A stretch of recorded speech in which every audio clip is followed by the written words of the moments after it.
Hi, I'm Jenny of Sincerely Jen Patterns. Welcome back to my channel. Today we'll be sewing the Rachel Tote. The Rachel features this cute bow detail on the front of the bag. There is a hidden slip pocket behind that bow. There's a second hidden slip pocket on the back of the bag.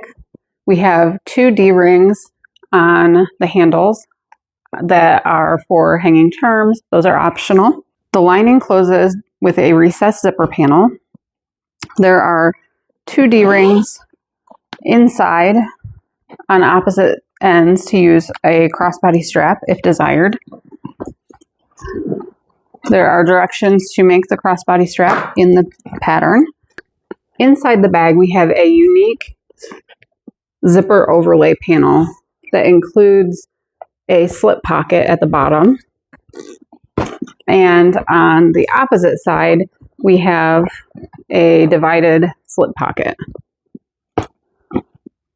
The tote is perfect size for carrying as a shoulder bag.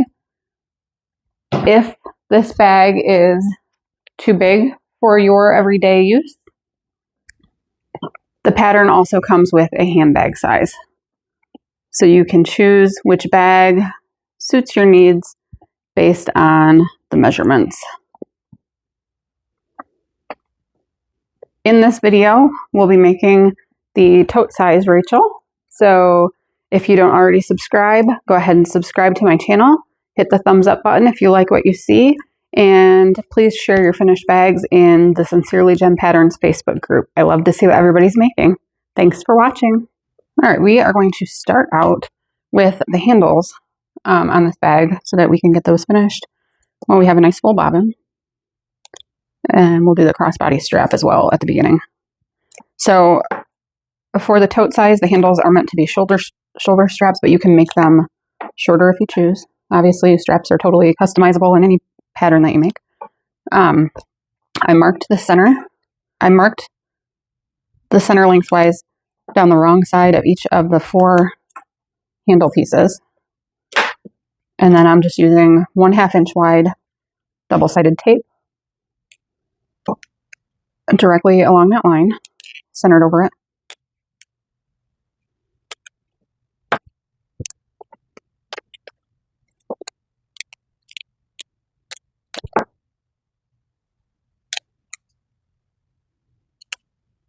And we've got 2 cut from our contrast and 2 cut from the exterior. So I'm going to remove the paper.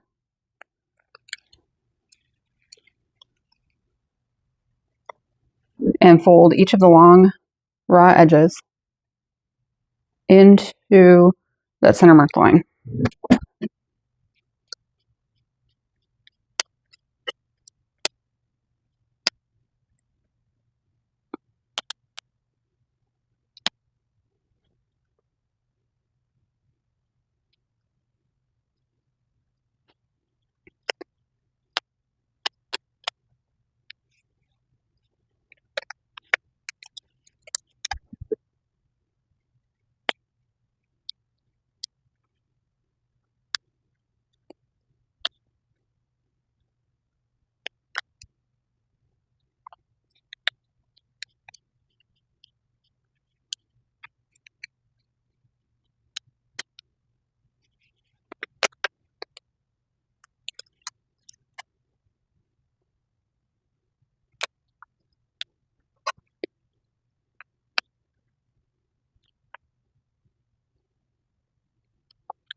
All right, now that all of the long raw edges are folded into the center mark, we're going to take the 1/2 inch double-sided tape again, You could also just use clips for this. I prefer tape. And I'm just placing a line directly down the center of the wrong side of two of the handles that are the same. So it could either be both contrast handles or both exterior handles. But we're going to make sure it's on the same one so that way the other two don't have tape, which will be stuck to these.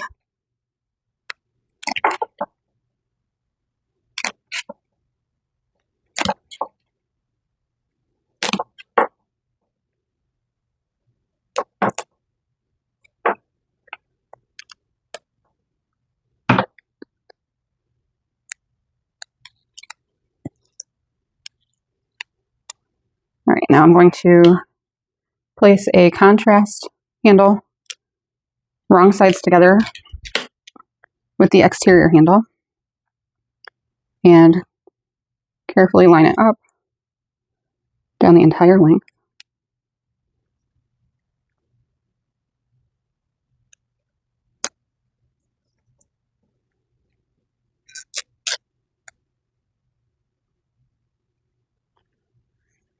All right, it looks like I cut my contrast a little long, so I'll just trim, or I'll make sure that they're all the same length. The end of it is going to be within a seam allowance, so it won't matter as long as they're the same length.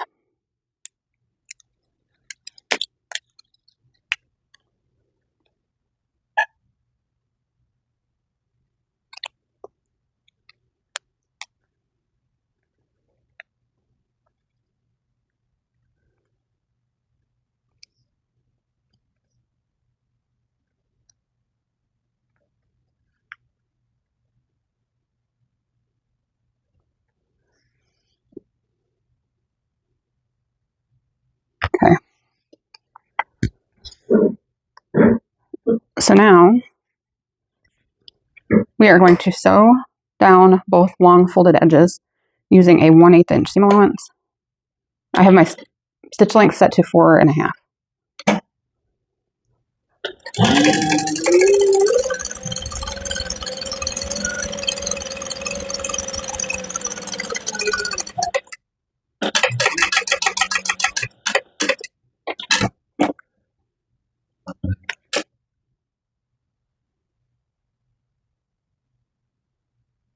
And this is a good time to make sure your tension is adjusted properly.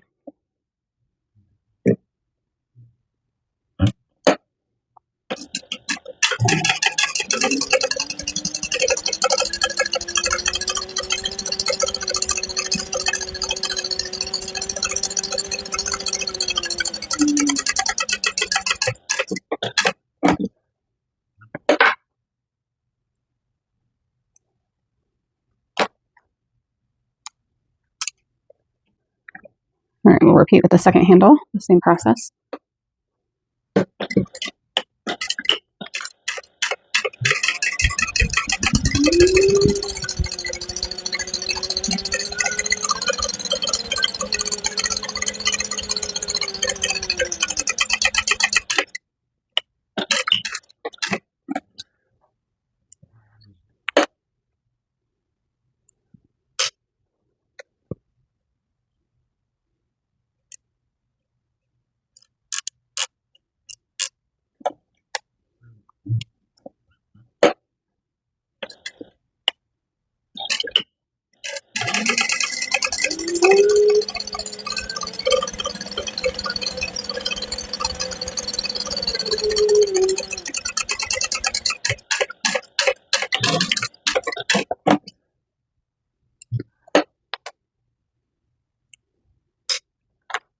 Those are pretty handles. All right, now we're going to kind of repeat that whole process for the crossbody strap. So this one's going to be a lot of folding because it's so long. So folding both raw edges into the center first, which I already put tape down. So I marked the center, which is 2 inches in from each edge. And then I ran 1/2 inch double-sided tape along the line. Now I'm just going to fold both long raw edges into that marked line.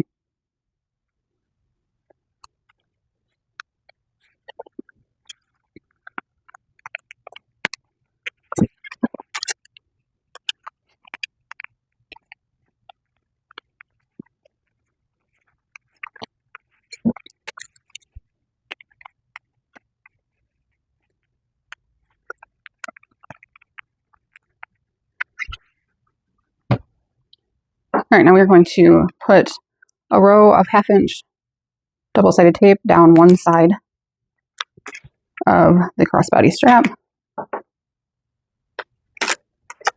I try to keep it centered.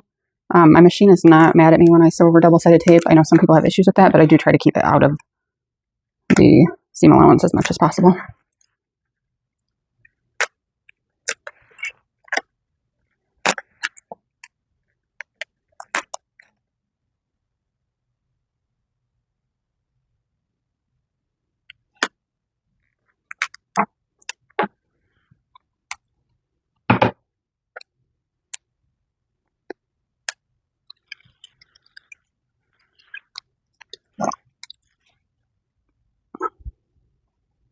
All right, and then we're just folding in half again to bring the two long folded edges together.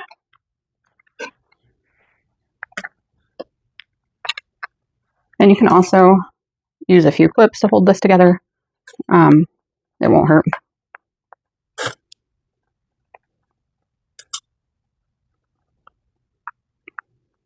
Or you can skip the tape altogether and only use clips. Your call.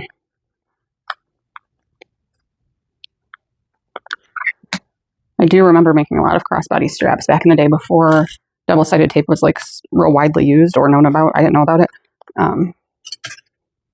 Double-sided tape was like the best thing that ever happened.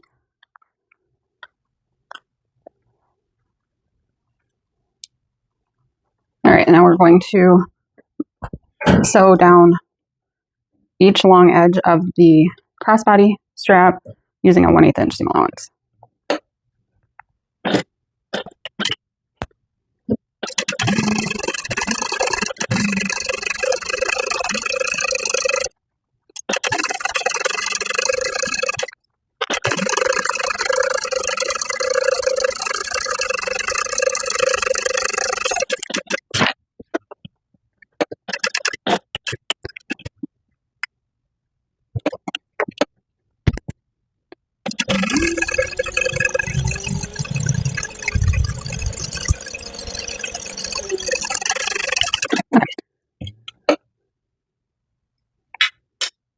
So if you are using a woven for your exterior and the strap is made out of woven, you'll want to fold the end under and then under again so that you don't have any raw edges exposed.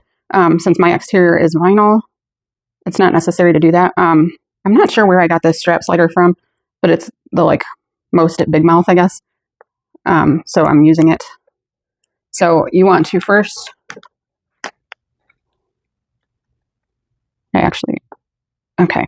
you want to fold the crossbody strap over the center bar, and then we're going to top stitch across. And then I am going to back stitch, but you want to be careful to not stitch too much or you'll perforate the vinyl.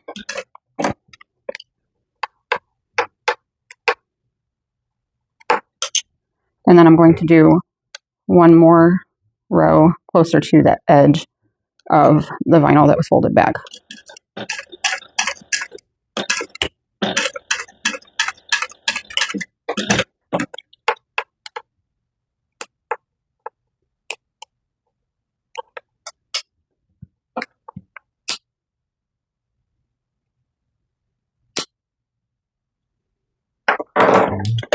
All right, now we want to take the swivel clips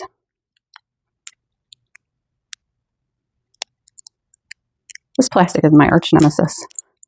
I like that it protects the hardware, but it's so hard to get off sometimes.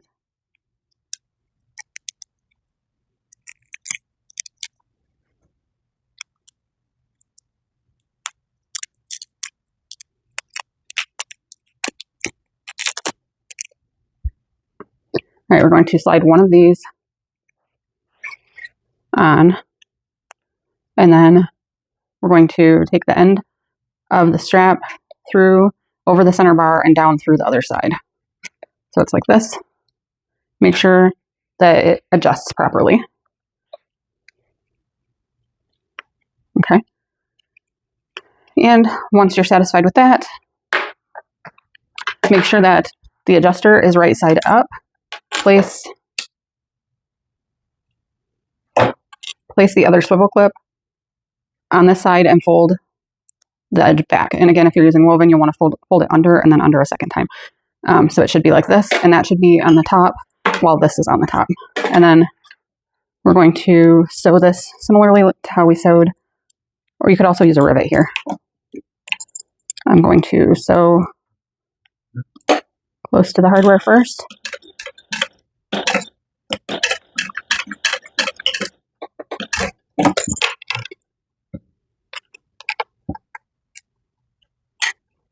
And then close to the raw edge.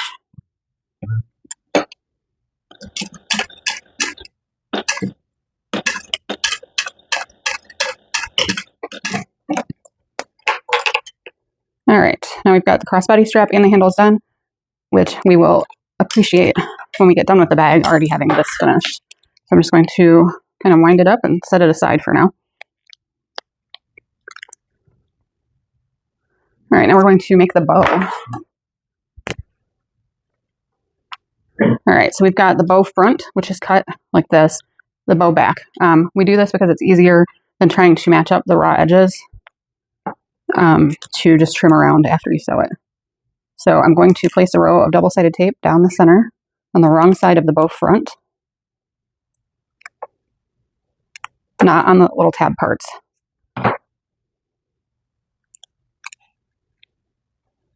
All right, and then we want to place this on the bow back, wrong sides together, kind of centered. It doesn't need to be perfect. You just want to make sure that the bow back is behind all of the bow front. All right, and now we're going to sew this on. We're not going to sew along the tabs. We're just going to sew here and then around here and around using a 1/8 inch seam allowance.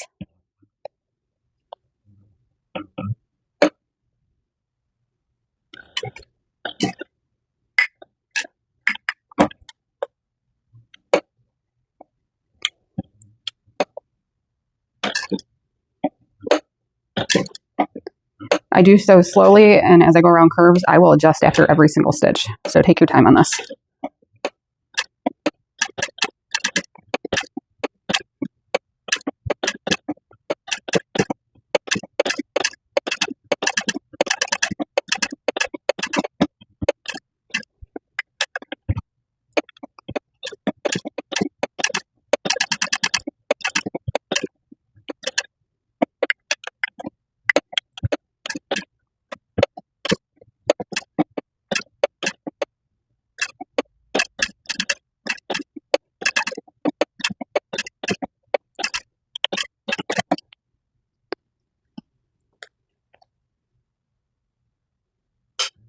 Okay, now we want to take some scissors, and we're going to cut all the way around the bow front to make the bow back match. And this just makes them match better than if both were cut to the correct shape beforehand. Then they may not match exactly, especially if you're cutting by hand rather than using a cutting machine. Which the pattern does come with SVG files for the bow and the interior zipper overlay.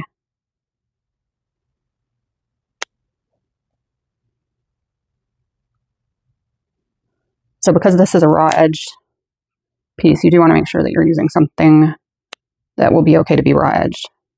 Cork or vinyl.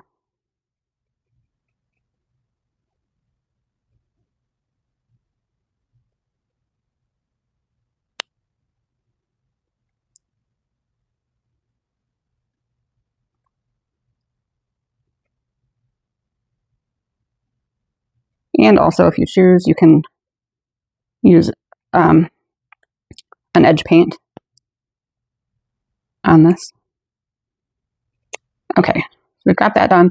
Now we want to cut away one back tab. Let me make sure I'm thinking of this right. Yes, and one front tab. All right, so now we have that. Now, totally personal preference if you want to use any tape for this part. You don't have to. You will be sewing over it, more than likely. I'm just going to use a couple tiny pieces. So on the wrong side, I'm going to place a piece right in the center, and I'm going to fold back the tab that will be right sides together with the back and stick it in place. And then I'm going to put a piece of tape on the wrong side of that tab and then fold that. So now we have a bow. So we're just going to sew a little box in the center here just to hold it together. This doesn't have to be neat, but make sure it stays within that little like tab portion.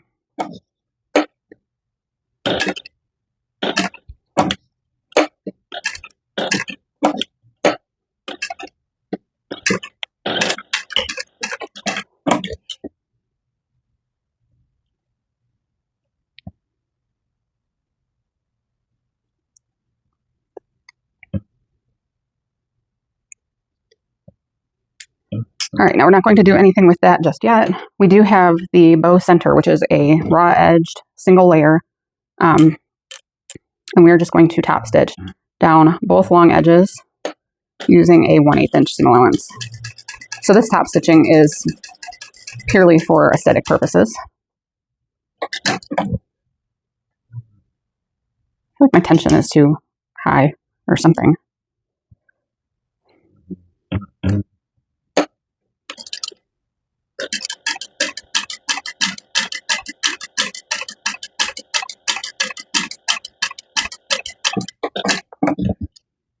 Okay, so now we just have this, and we'll set that aside as well.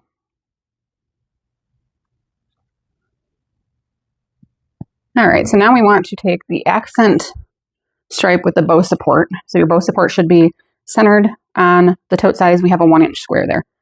We are measuring 1/4 inch from the bottom edge and 1/4 inch from the top edge of the bow support. And you want your line to be 1/2 inch long, which I totally was not paying attention to. Oh, I did a good job though. Same thing here. 1/2 inch long line. Okay, so that's not really matching up, but it's good. It's fine. Okay, now I'm going to take my seam ripper, which I wish I had. I wish I knew where my Tula pink one was, but I don't. And you want to carefully cut along that marked line all the way through the support and the accent stripe down that entire 1/2 inch.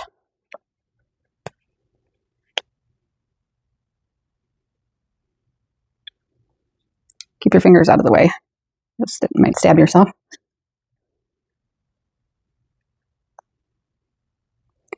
And we'll use this to put the bow in, but that's not going to happen just yet. But it's easier to cut it before we sew anything together. All right, so now we want an exterior main panel, and the top edge is a little bit more narrow than the bottom edge, so make sure you have it oriented correctly. And we want to match the bottom edge, which is a little bit wider on the accent stripe, to the top edge of the main panel, right sides together. And we're going to clip that together.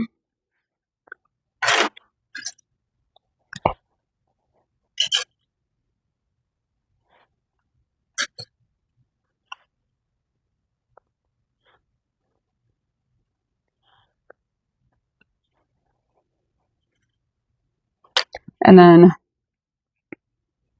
we're going to take a bottom accent, which if you look at the two sides, the bottom edge is a little bit wider and the bottom edge is very slightly curved at the ends. So make sure you're matching up the correct edge here to the bottom edge of the exterior main.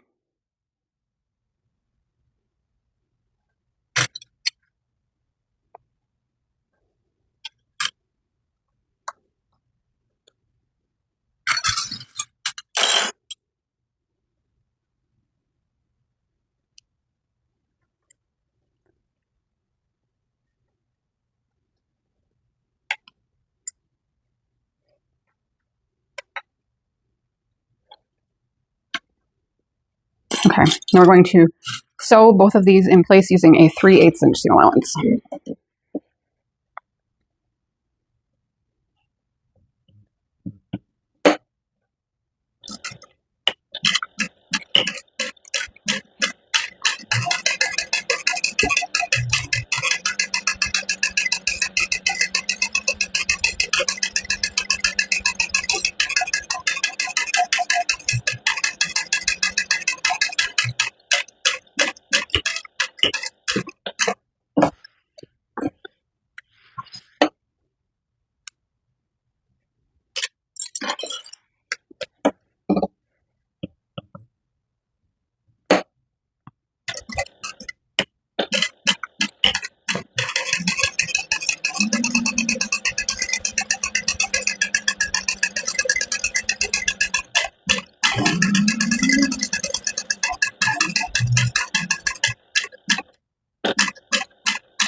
All right, we're going to fold the bottom accent away from the main panel. The seam allowance is toward the bottom accent, and we're going to top stitch that using a 1/8 inch seam allowance.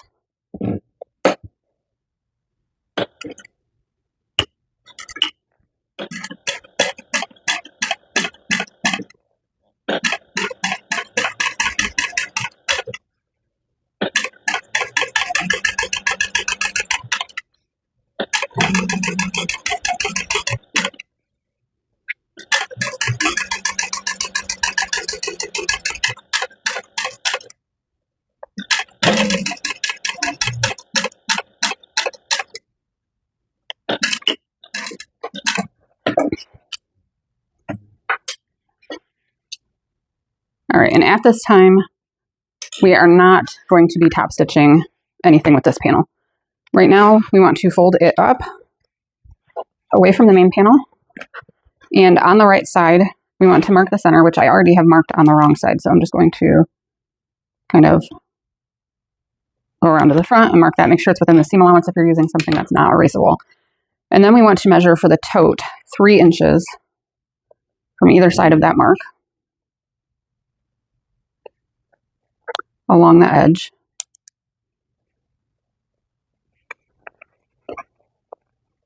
It's a little bit tricky with this not being top stitched yet to stay in place, but not impossible.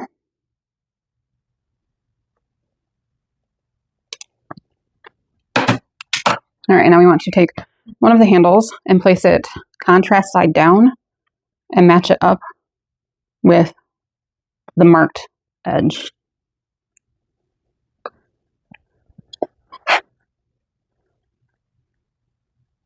So it's to the outside of that marked spot. All right, and then we're going to base that in place using a 1/4 inch seam allowance.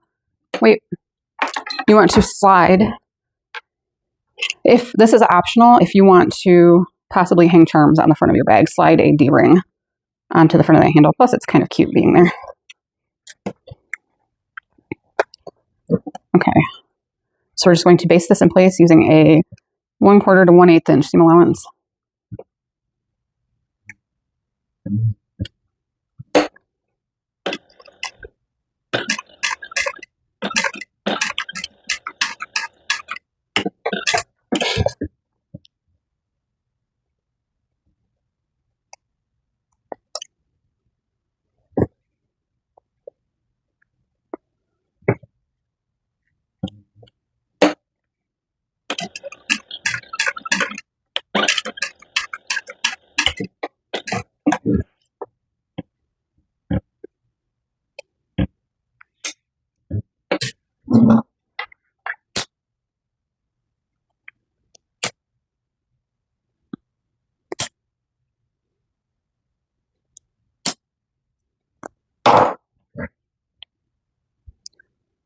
Okay, before I proceed, I think I want to place my label here on the front. So if you want to put a nameplate or label on the exterior of your bag, it may be a good idea to figure out where you want that to be right now. I get my custom labels are from Heartwood and Hide. This one is a silver leather that is laser etched with my logo. So I have somewhere a little placement ruler. So if I can find the center.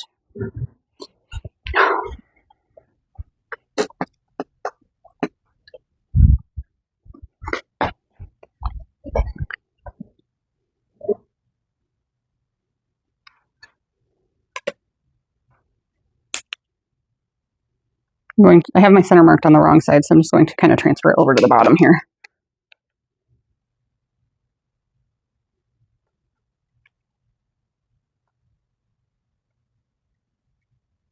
All right. And hopefully I can use the dots on this. My labels are 2 inches by 1/2 inch. Don't put it upside down.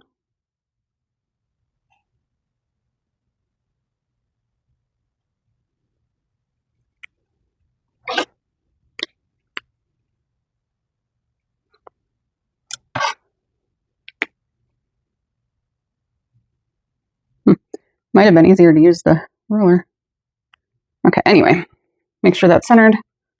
And I'm going to sew that in place real quick. And it'll just be easier to do that now before I get too far. I leave my threads long when I sew these on, so I can tie it off in the back when I'm done. And I feel that just gives it a better finished look than having back stitching on the label.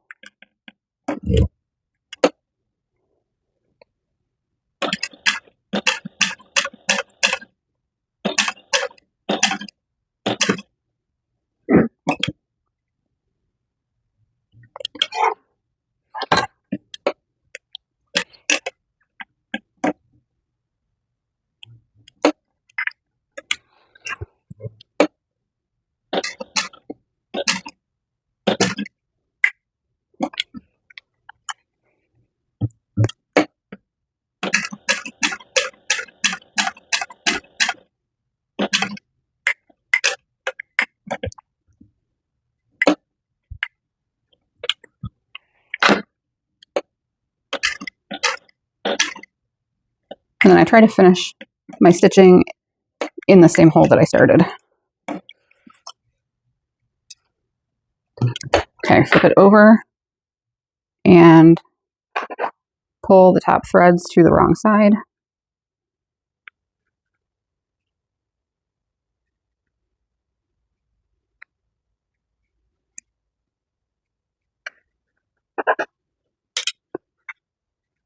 All right, and this is easier to tie them if they're all the same length.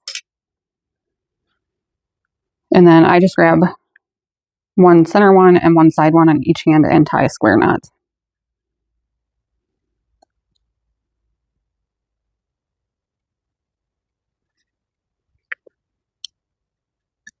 Leave a little bit of threads and then melt the ends together and melt the knot so it won't come untied. All right, now back. That's cute on there. Okay. We're going to set this away, set this aside for now. We want to take one of the top panels, and with it right side up, we want to take a slip pocket lining right side down and centered. So I'm going to mark the center on a slip pocket lining, and then I have the center marked on my top panel from cutting it out, but I'm going to place a little tiny snip there to mark it. Okay, so we want to align the centers, right sides together.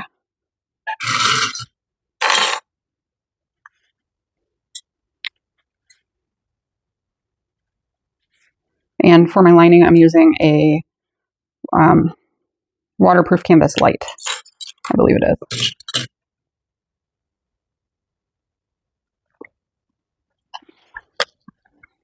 All right, we want to sew this together using a 1/4 inch seam allowance, and it's very important that your seam allowance is accurate for this step.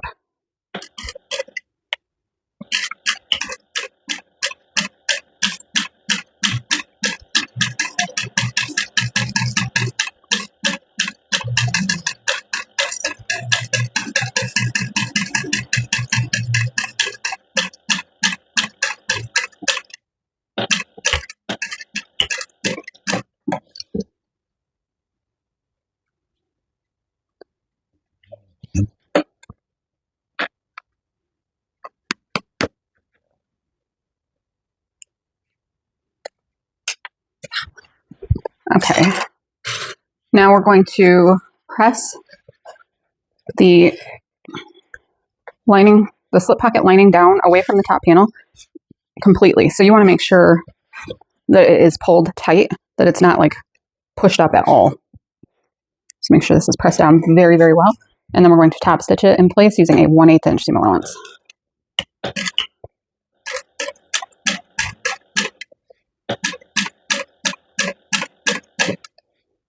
And I'm pulling these apart the entire way that I go to make sure that it's completely pulled down.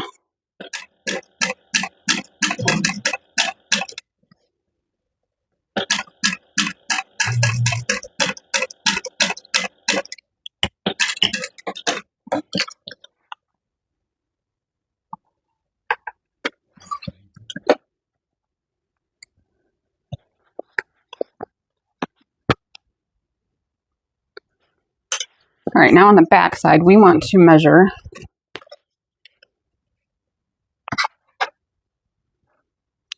5.5 inches from the left and right, and 3/8 of an inch down from the top edge of the top panel. So 3/8 of an inch down and 5.5 inches in. And we're going to mark that whole entire line because then we're going to sew directly along it. And that's why it's so important to have your pocket sewn correctly so that it's not caught in this seam at all.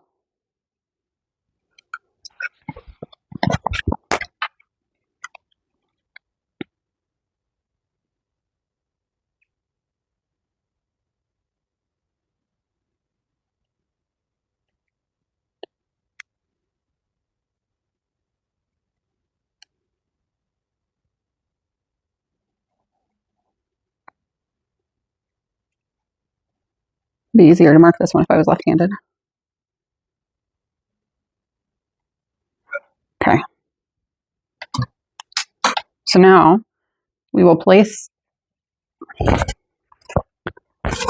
the exterior up like this. We want to press this accent panel up, even though it's not top stitched yet. And we're going to center the top panel along that accent stripe and clip in place. It's a little bit awkward because we do have that lining panel in between kind of sticking up. So do your best to clip this together, and you'll have to kind of hold it together also because you don't want that lining slip pocket to get caught in the seam at all.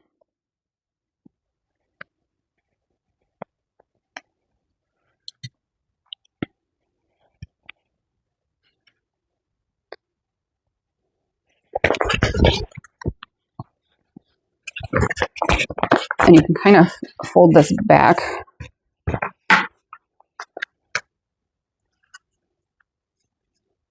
Yeah, you're actually doing this by feel.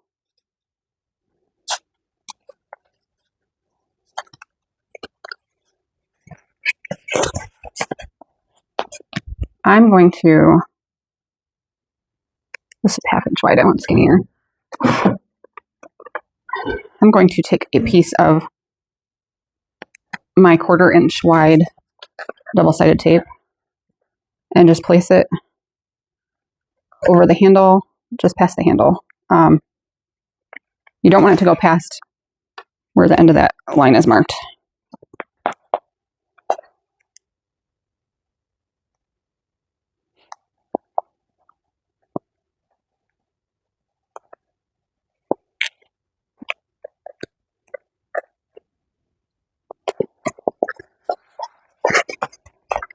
All right, and now I'm kind of going by feel here to keep the ends lined up and stick that in place. And I'm going to do the same thing on the other side.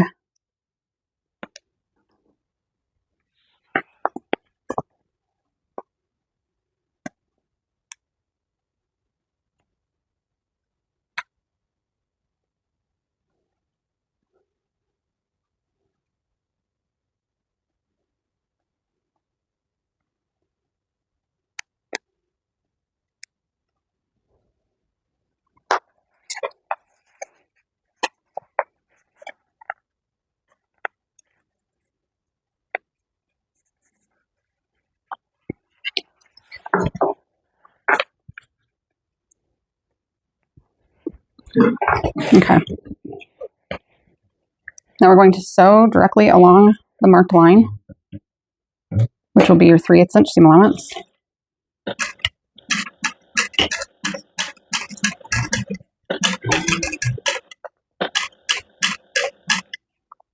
And as I sew across the end of the handle, I'll want to backstitch across that.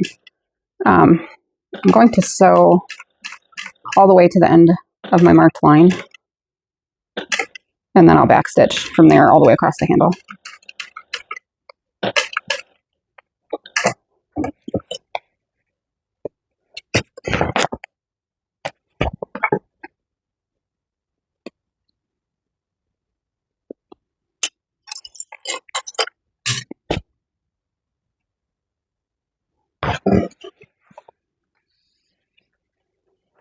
All right, and then we're doing the same on the other side.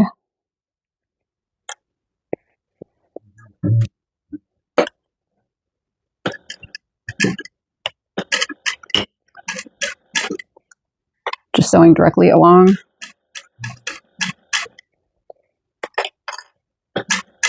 that marked line.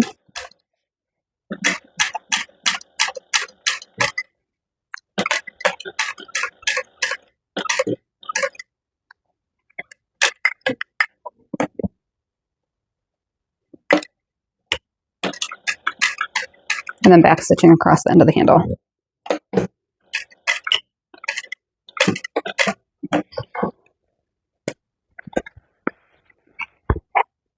All right, so when you look at the other side, you should not see any of that pocket poking out. Okay, so now what we're going to do, flip this up, and we want to take our bow. We're going to place a little piece of tape right here on the front center.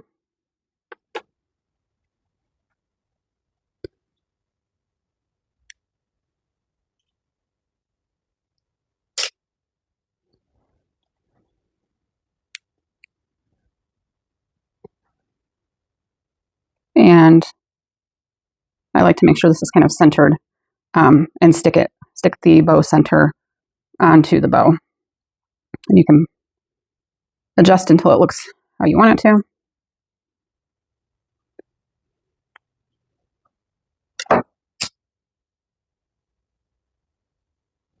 All right, and it doesn't really matter if it's completely centered, just make sure you have a decent amount hanging off each side. And then we're going to feed the bow center through the top slit first, and then also through the bottom slit. If you're having a hard time with that, you can use tweezers. Tweezers can be helpful to grab the short end from the back if you need to, or the bow center. All right, once you get both ends through, just pull it nice and tight. So it should look like this. On the wrong side, I want that pocket up out of the way. And it doesn't matter what any of this looks like just right this second.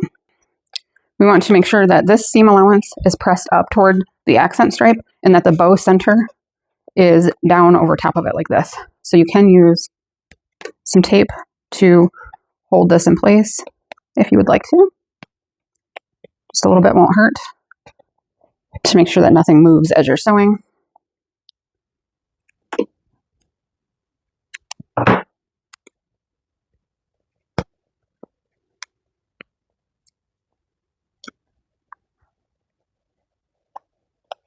Okay, so it's just like that. Flip it over, make sure that the bow is nice and tight in place.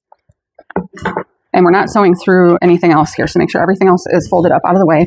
We're only sewing through the bottom of the accent stripe and the seam allowance that is behind it, using a 1/8 inch seam allowance.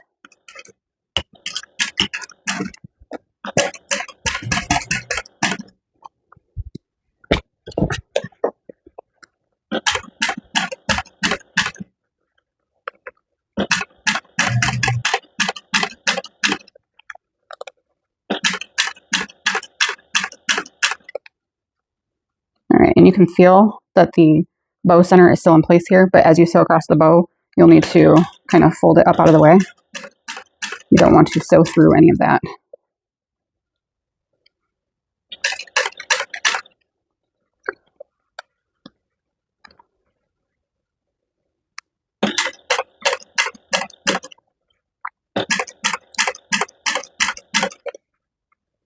So some parts of this can be kind of a little bit fiddly.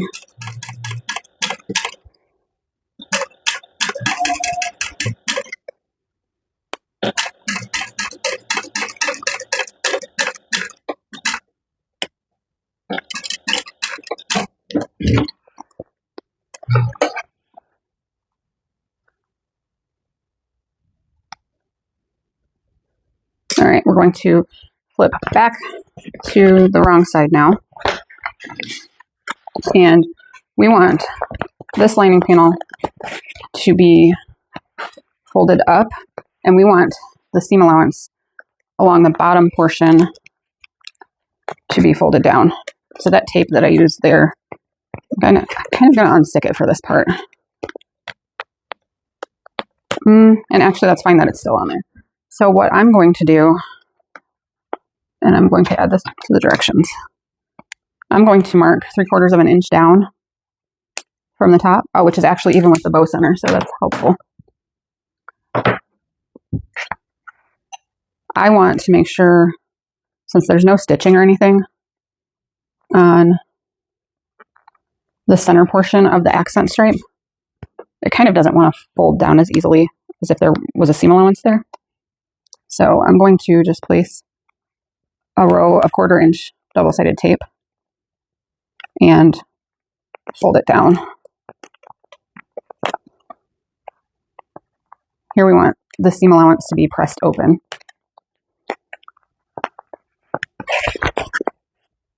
All right, and you can look at it from the front to make sure that it looks nice and straight.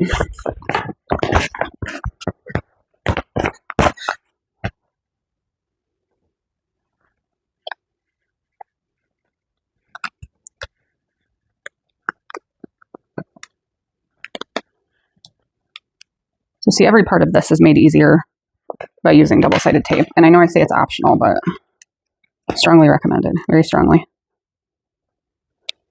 It's going to make your life much easier.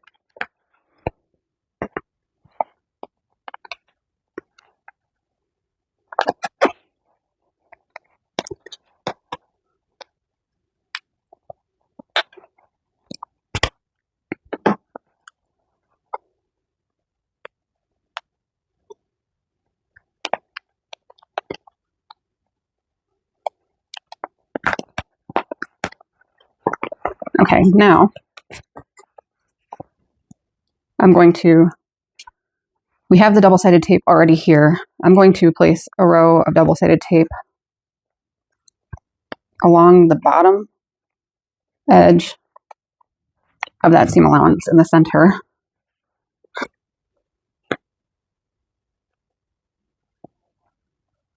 And I'm going to take another one of my lining panels and I want to center it right sides together with the one that's already attached. And I'm going to align the top raw edge with the raw edge of that seam allowance. It would be okay if it was down a little bit further. You want to make sure that the entire seam allowance is covered by the slip pocket lining. All right, stuck that in place. Now we're going to flip this right side up and we are going to top stitch. You want the seam allowance folded open here. We're going to top stitch along the top edge of the accent stripe only.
All right, now from the wrong side, we are going to fold that top seam allowance down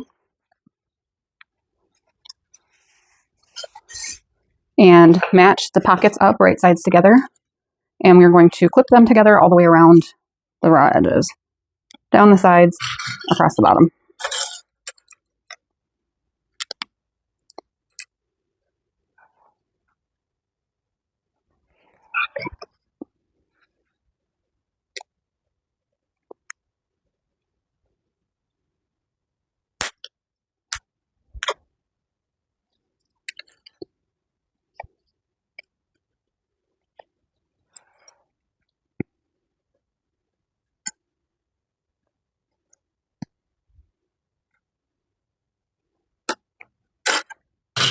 All right, now from the right side, which is going to be the easiest way to sew, I think it's easier to sew from the bottom up.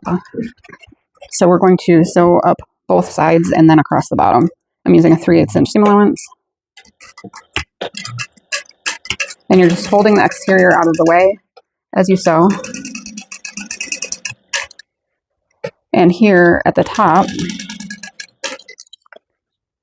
that top seam allowance will be pointing down, and you can just sew right over that, almost up to the other stitching line and back stitch. Don't stitch past that stitching line or it will be visible on the exterior of the bag.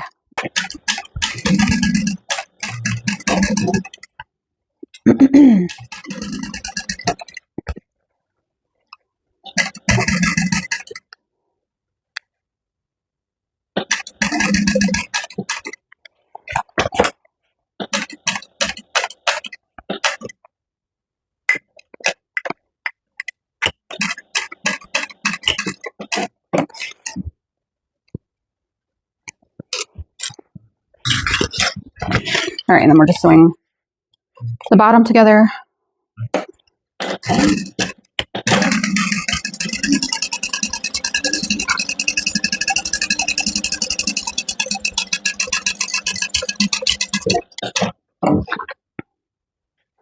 All right, flip it back over and the front exterior front is done. The D-ring will not be secured in place until the end when we put rivets through the handles. We're going to repeat all of that except for the bow with the back panel.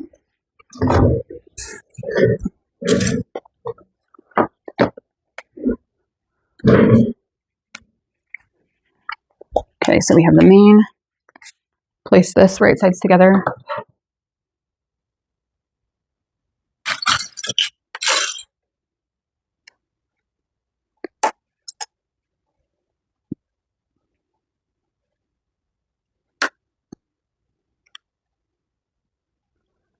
And then we have our accent stripe, which we'll place right sides together along the top.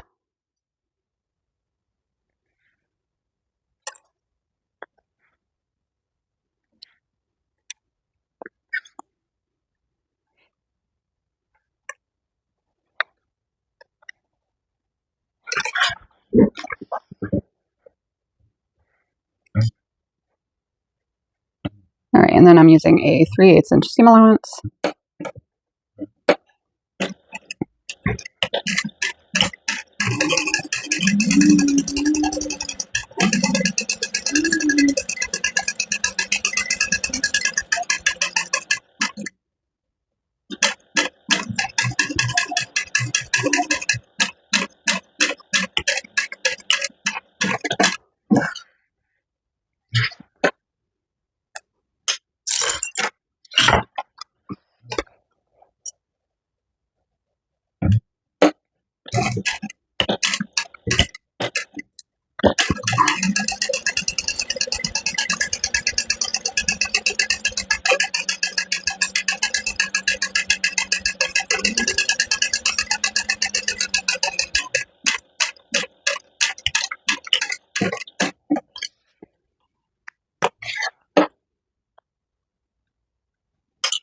All right, now because we don't have to worry about the bow, we can top stitch both of these panels right now. So I'm going to fold the bottom accent away from the main panel, top stitch using a 1/8 inch seam allowance.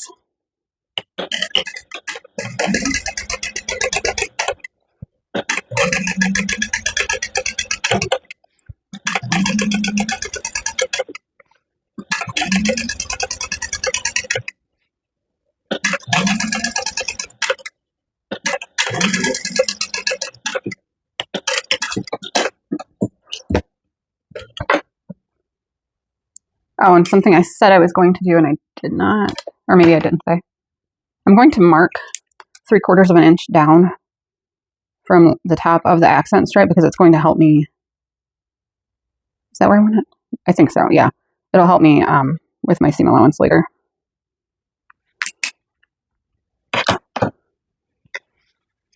All right. Same process, seam allowance is toward the accent stripe.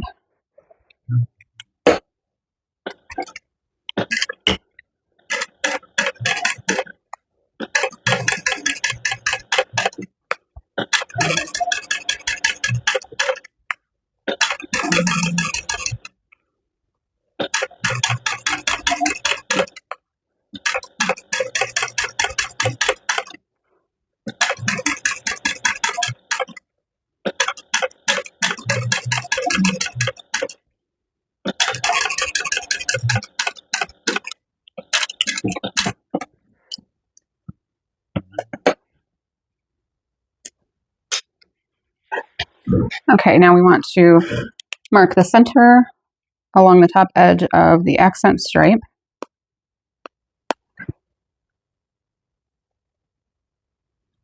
And then we're going to measure 3 inches from either side, to either side, I guess, of that center mark. Place the handle contrast side down. If you want to add a D-ring, now is the time to do that.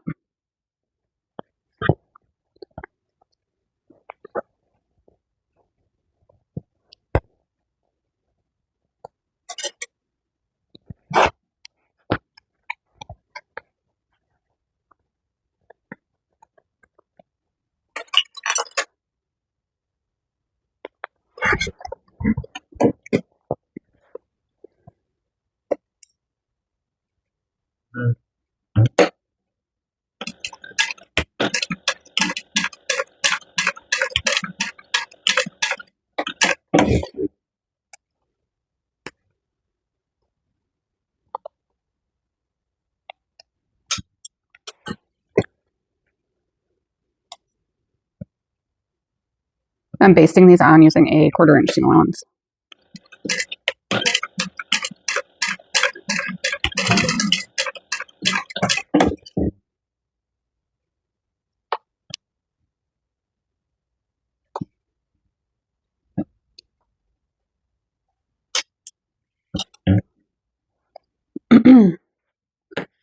All right, now we want to take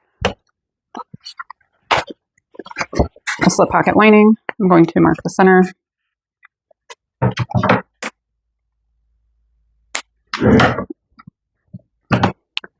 And then I'm going to mark the center along the top panel, which I already have marked, but so that I can see it from the exterior side. All right, and I'm placing these right sides together, matching the centers.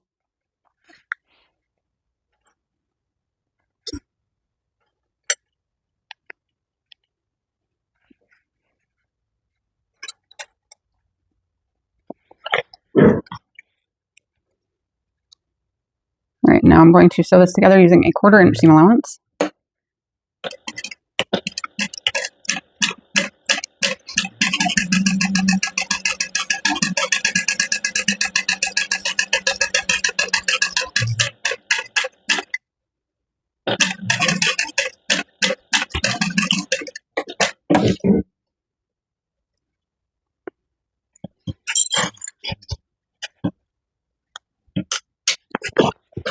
Okay, we want to completely fold the slip pocket lining away from the top panel and top stitch using a 1/8 inch seam allowance. And you want to continually pull these away from each other as you top stitch.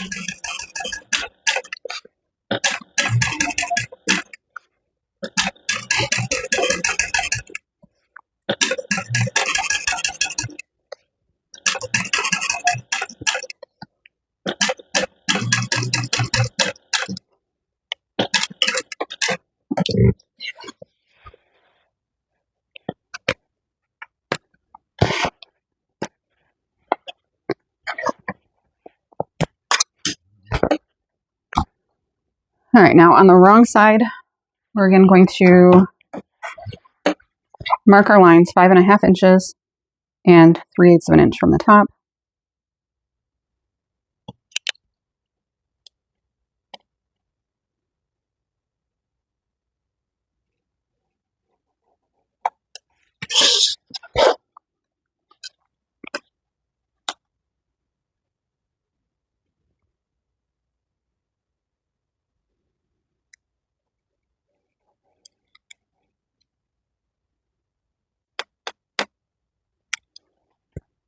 Okay, so we're placing these right sides together and matching up the ends.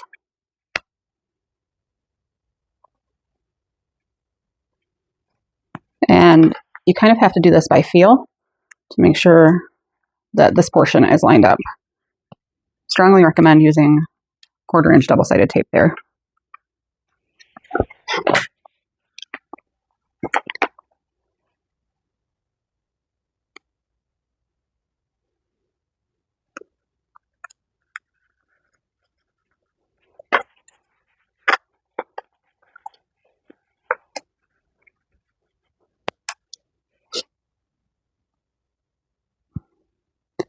All right, and then we're just going to sew directly along the marked line and backstitch over the handle.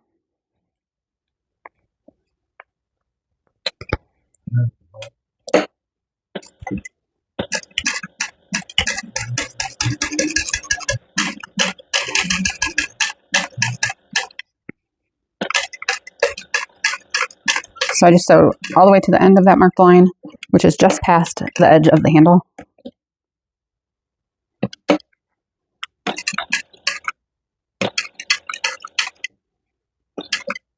And then I backstitch all the way across the end of the handle.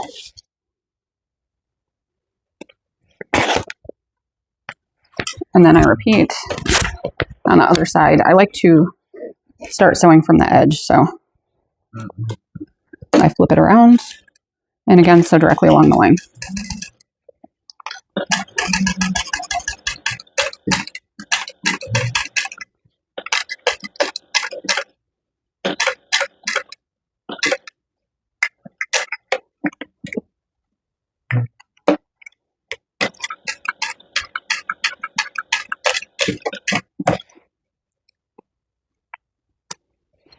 All right, now we want to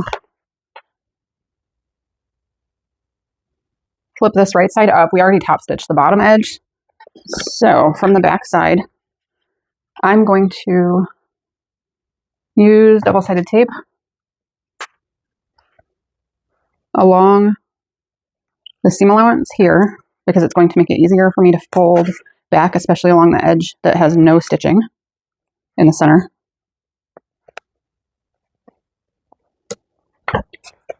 And that's why I marked this 3/4 inch line. And fold the handle up, and that's going to encourage this to fold down as well.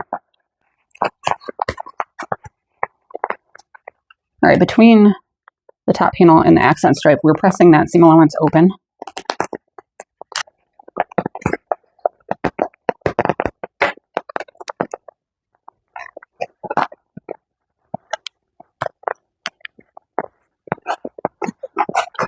All right, look at the right side to make sure that this all looks decent. Okay, once that is all decent looking, we do want to use double-sided tape here along the edge of the seam allowance, the width of the pocket only.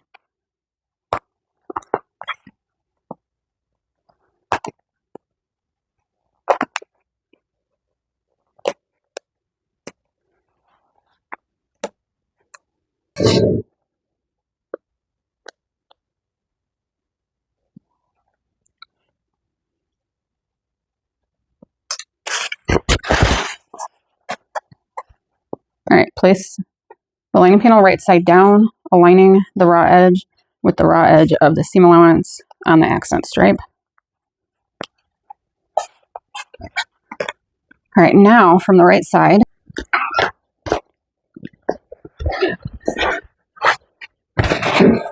make sure the seam allowance stays pressed open And we're going to top stitch along the top edge of the accent stripe using a 1/8 inch seam allowance.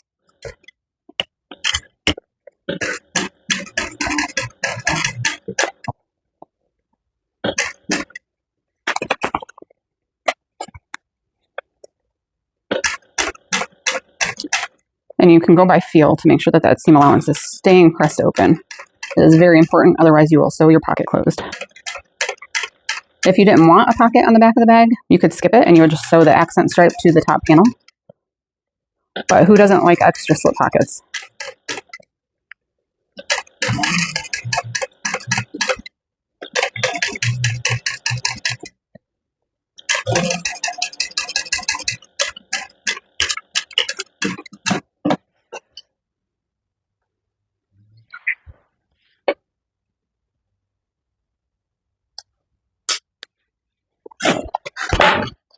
All right, now we're going to fold that seam allowance down,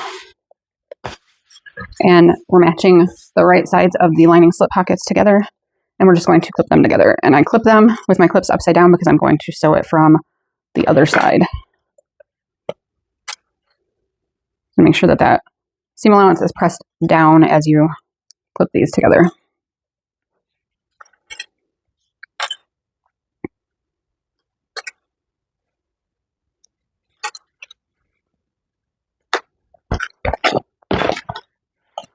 All right, now using a 3/8 inch seam allowance, we're going to sew up both sides of the lining slip pockets.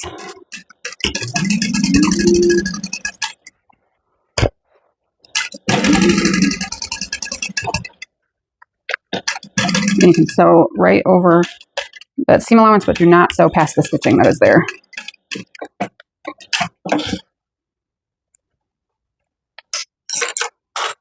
Repeat this on the other side.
All right, press the lining back, or the exterior back down, and we now have the exterior back assembled.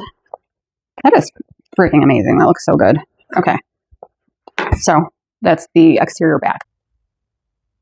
All right, we are now going to take the exterior front and exterior back, place them right sides together.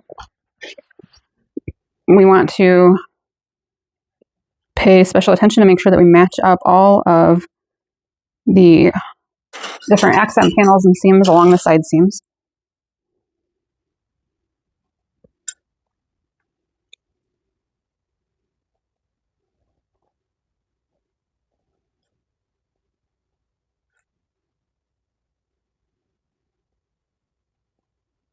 And when you sew over the side seam here, that will help keep the top panel seam allowance facing down.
All right, now we're going to sew both sides together using a 3/8 inch seam allowance.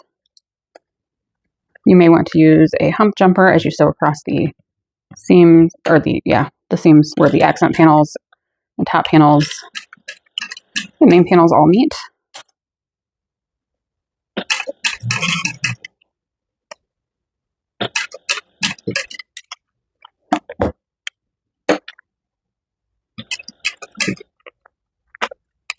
And some of these points you can backstitch across if you want to give it a little added strength because it is thick.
All right, now we're going to trim the seam allowance down to about 1/4 inch just to remove some of the bulk.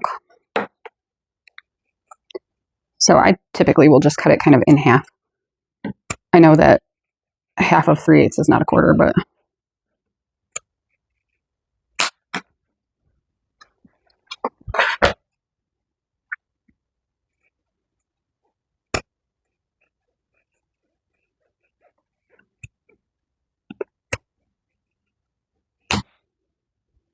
all right, now we have the centers marked here along the front and back and then the side seams. We want to take the bottom panel. We have the centers marked along the side seams. We need to mark the centers along the bottom.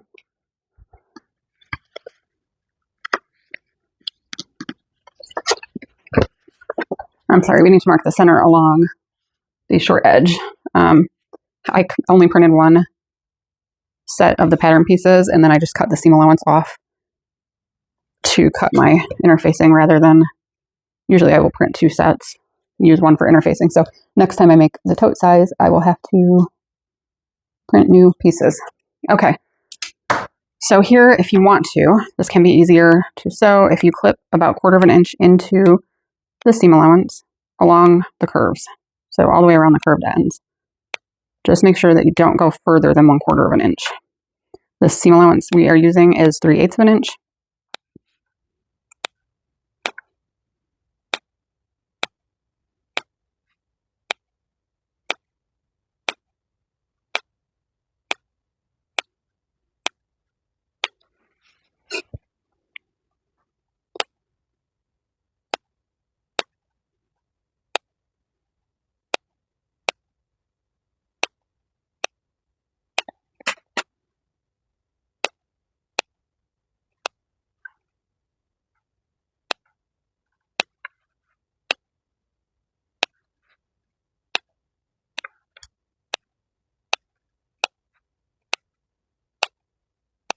All right, now we want to place the bottom right sides together with the exterior.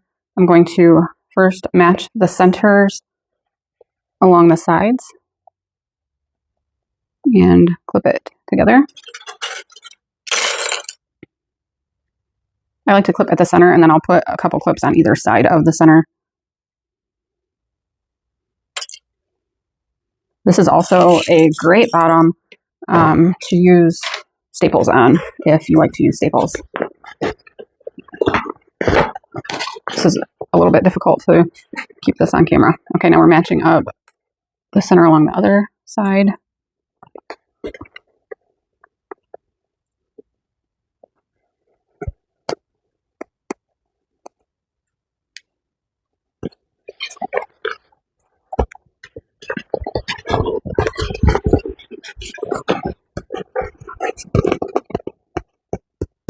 All right, match the end center up with the side seam.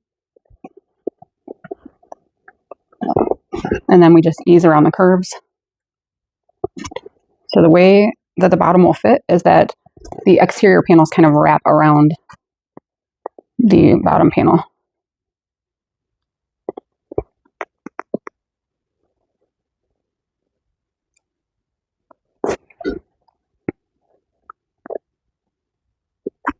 And again, this is definitely a good place to use staples.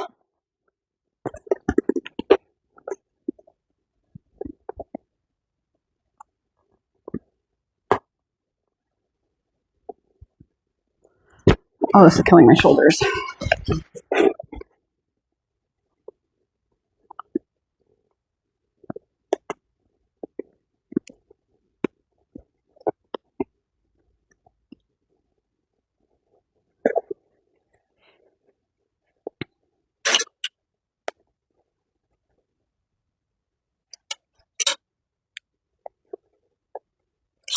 One of the hardest things about making videos is making sure that what you're doing is on camera.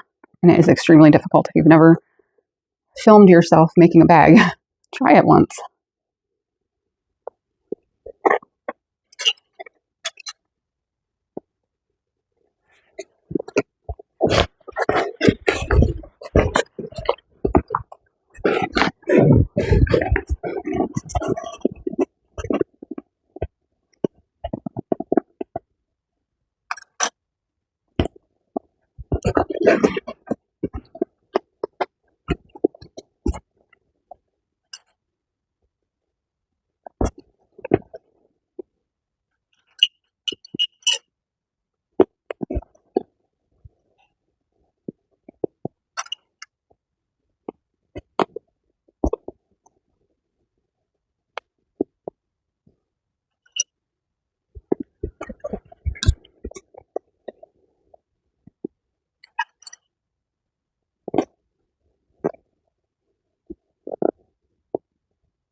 I find that it's easier to match up and clip going from the side, from the side to the end. Or I guess from the front and back toward the side. Whatever, however you want to. What I'm doing right now is the easiest way, rather than starting here and working back here.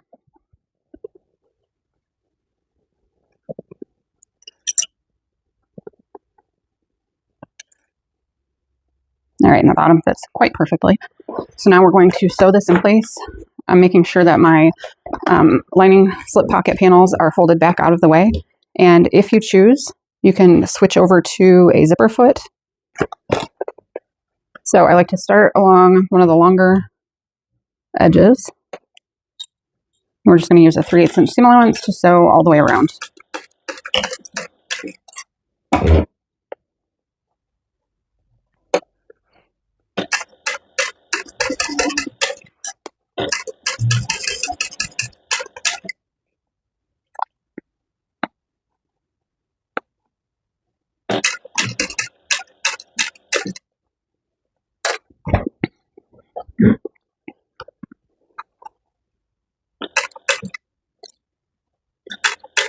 As I get to the ends, I actually lift the bag up and rotate it, so what we're sewing on remains flat, if that makes sense.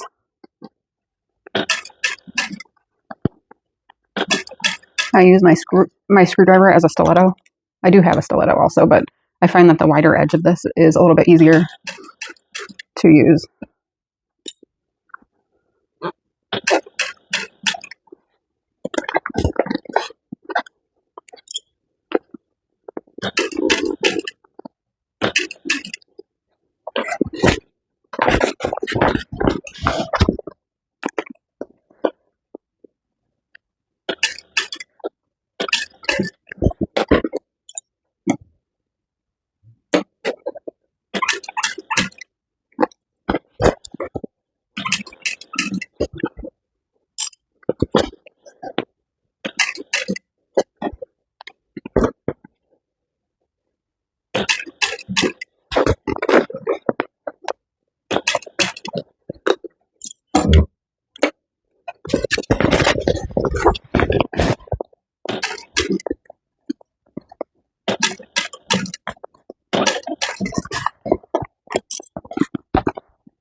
All right, we're going to trim the seam allowance down, but before we do that, let's look at the inside of the bag and look at that seam to make sure that it looks nice. It actually looks quite perfect.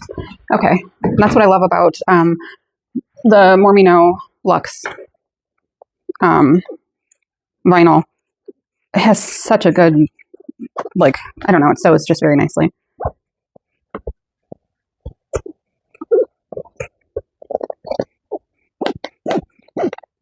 And then there's the mid-weight Luxe and regular Luxe. So it's actually, mid-weight Luxe can be sewn on domestic machines. There's so many more options available now than when I first started making bags. It's crazy. Okay. Trim that seam allowance, and we're going to set the completed exterior aside for now. Okay, we want to take an overlay slip pocket lining, wrong side up, and measure mark a line that's 1 inch down from the top.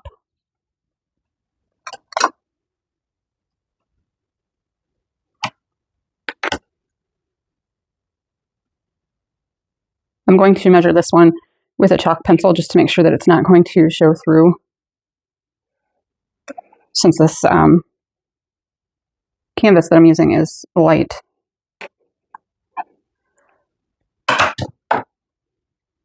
Okay, I'm going to use a line of double-sided tape directly along the marked line.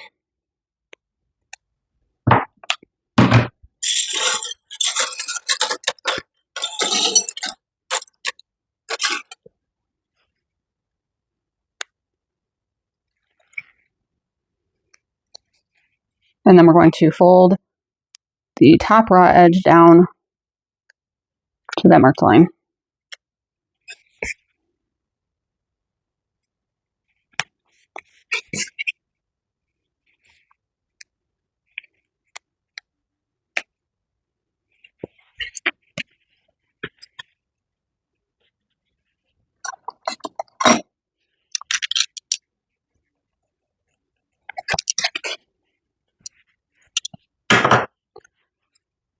All All right, now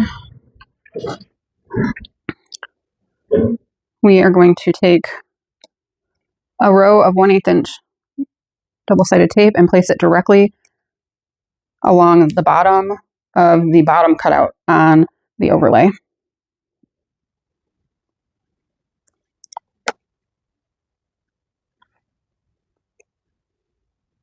And then we want to place the lining panel wrong sides together with the overlay and match the top folded edge of the lining up with that bottom cutout box. And we want it to be centered from left to right.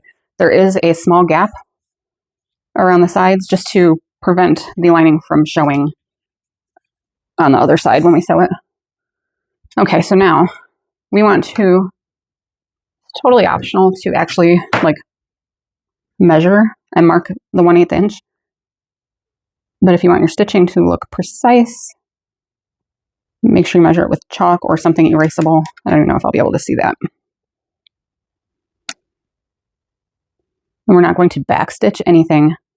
We're going to pull threads through to the back and tie them off.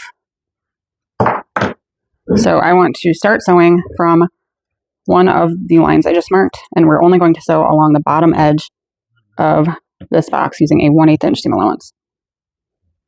So basically I'm starting to sew 1/8 of an inch from the edge. You can eyeball that or measure it. Leave the tails of the thread long. And then I need to switch back out to my regular presser foot.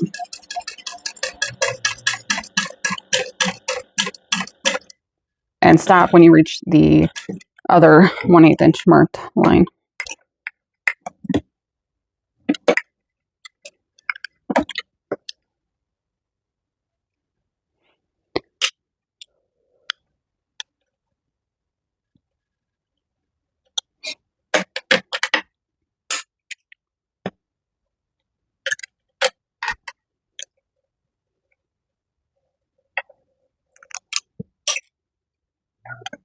All right, flip this over, pull on the thread tails and pull the top thread through to the back side.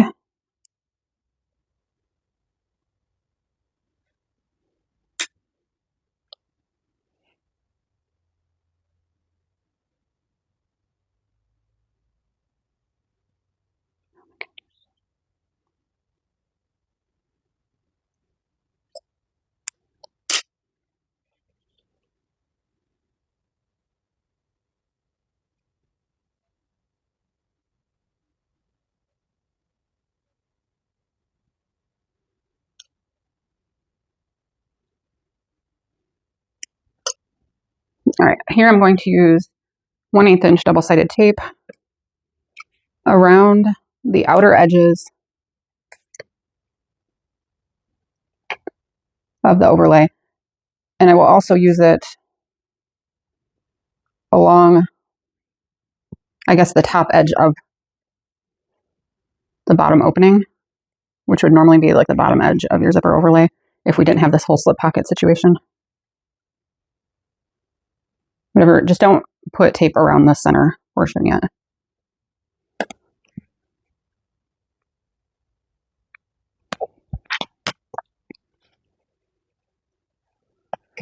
I'm going to place some double-sided tape here just to hold that pocket lining in place so it's not getting in my way.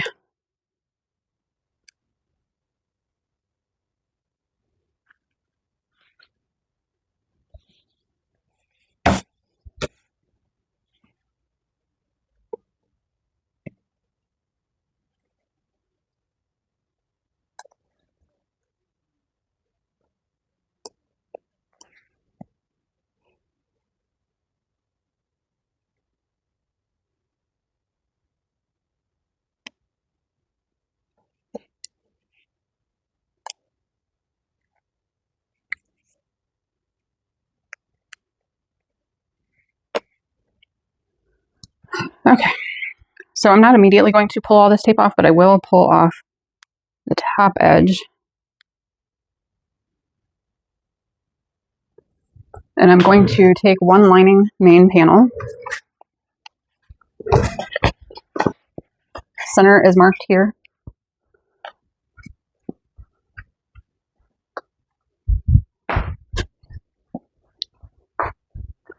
And make sure that you have it oriented correctly. The top is narrower than the bottom. We want to measure 3/4 of an inch down from the top.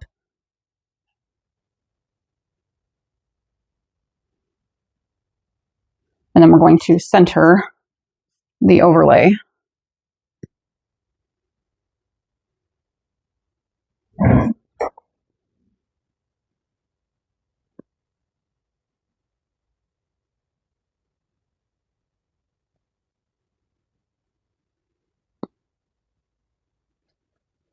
Okay, and I'm going to stick that down in place.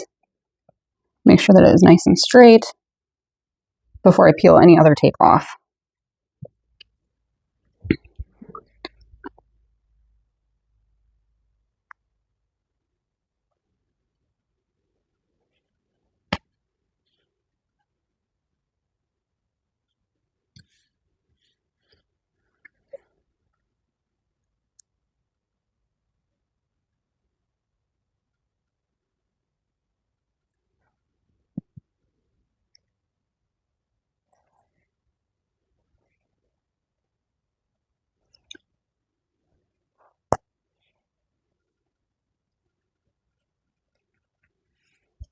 All right, stick that down.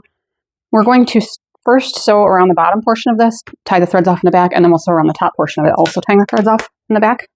We are going to start sewing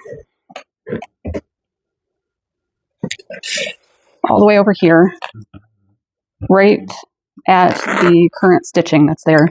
We want to drop the needle down right into those stitches. We want it to be 1/8 of an inch from the edge of the short box, the smaller box, the lower box, whatever is the right way to say that. Kind of holding my tail threads the best I can. Sew up. And we want to sew 1/8 of an inch past the top edge of the box. So I'm just kind of eyeballing it. We'll find out later if that was a good idea or not. And then you want to stitch over to 1/8 of an inch from the outside edge of this bottom portion. We're going to sew all the way around this using a 1/8 inch allowance.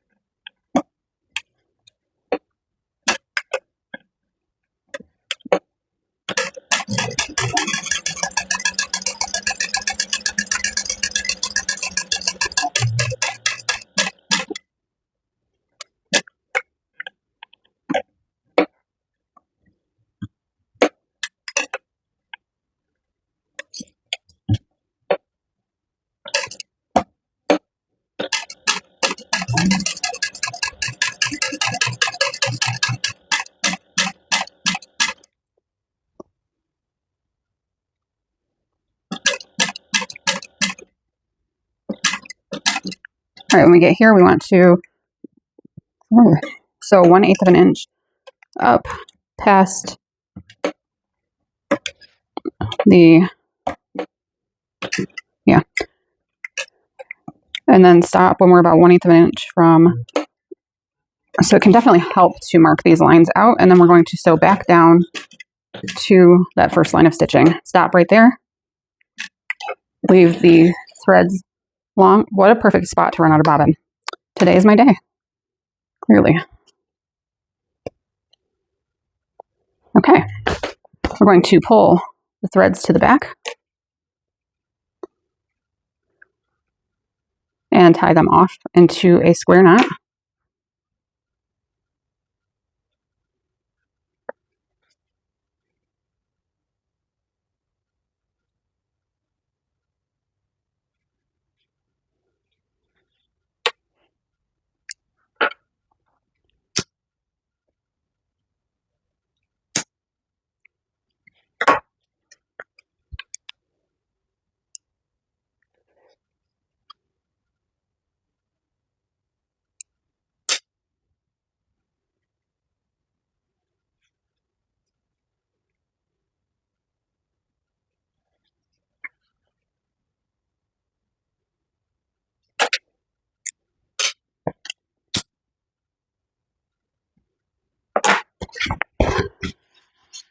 right, now we want to put a bobbin in.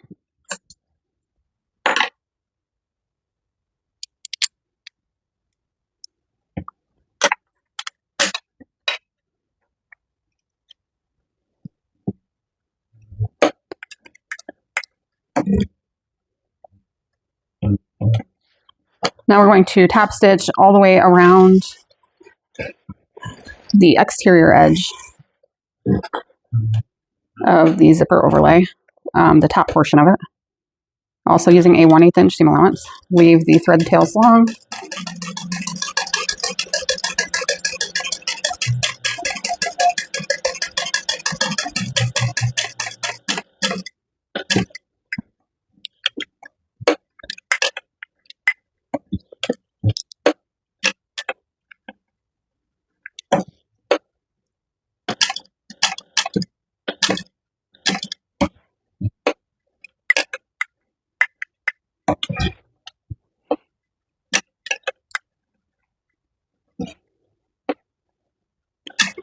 You should be sewing directly over the ends of the top stitching that went around the bottom portion.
All right, pull that thread to the back.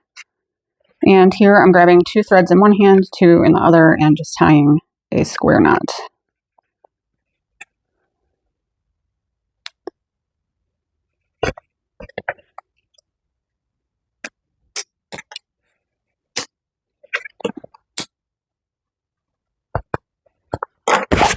All right, we're going to, from the right side, cut through the center of the top box only. And then we want to trim around this about 1/4 of an inch away from the edge of the stitching. And just be careful not to trim through the overlay at all.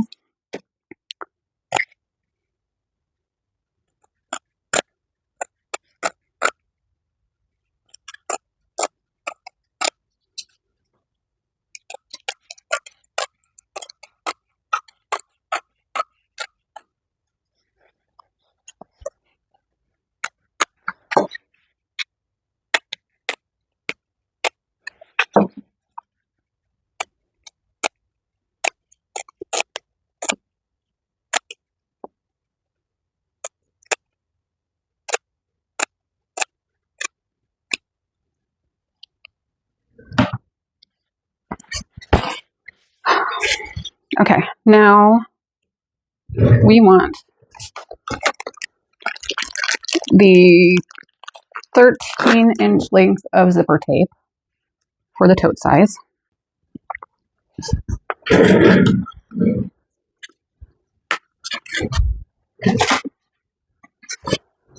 All right, with an interior zipper pocket panel right side up, I like to use 1/8 inch double-sided tape for all of these steps, and I find that it makes my zipper not wavy.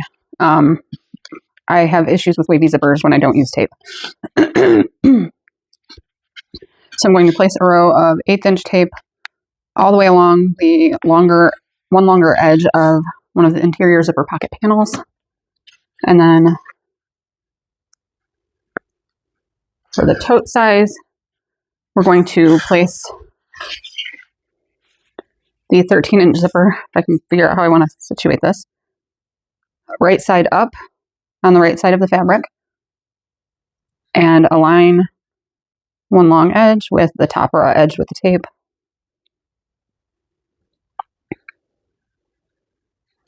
All right, and then we will sew that in place using a 1/4 inch seam allowance.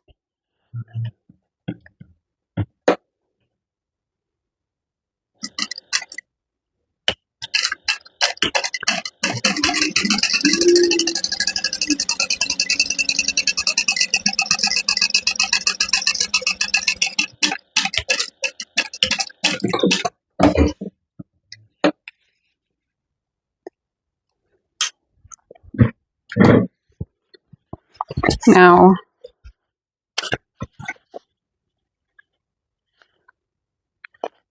we will place a row of tape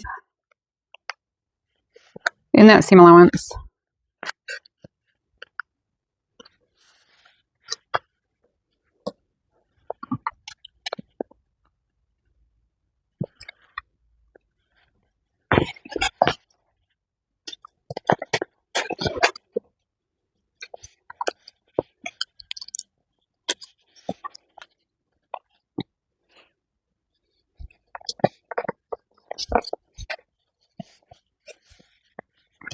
All right, press that down, and then we're just going to top stitch 1/8 of an inch from the edge of the zipper tape.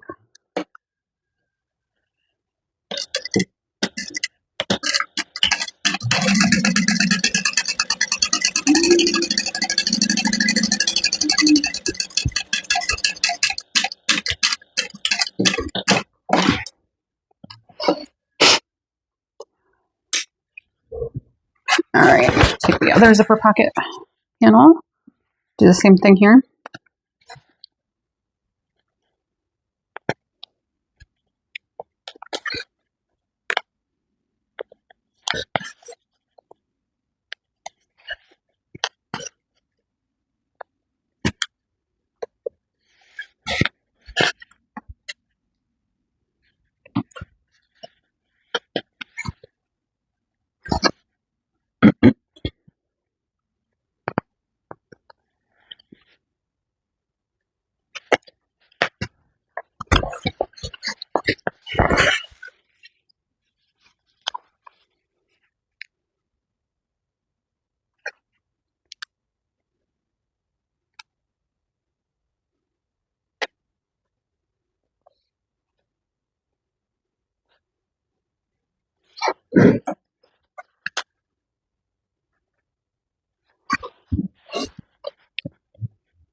Excuse me.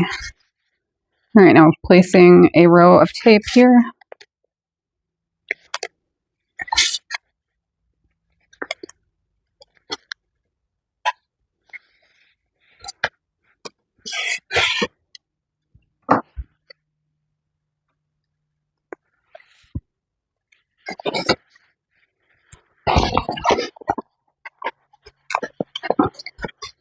And now pressing the zipper away from the lining panel, I'm just pressing the lining panel down to that tape.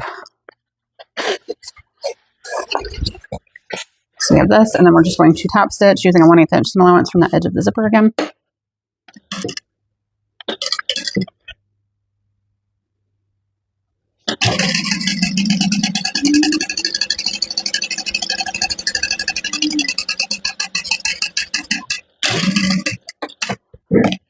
Okay, so I like to sew the zipper in and then add the zipper pull to it. You can add the zipper pull first if you choose.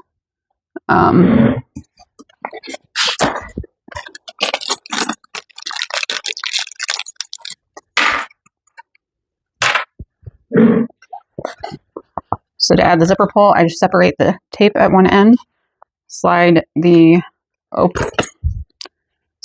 bigger end of the zipper pull over the open ends of the zipper. And I make sure that the teeth are aligned the same way that they were before I pulled it apart. So it can take a minute to situate that the same, because if you don't get it the same, you're going to have a large bump on one side. All right, so we want to take the overlay now, and we have this opening, which is where the zipper will go behind this opening. So I'm going to place a row of 1/8 inch tape along the top and bottom of the opening in the overlay.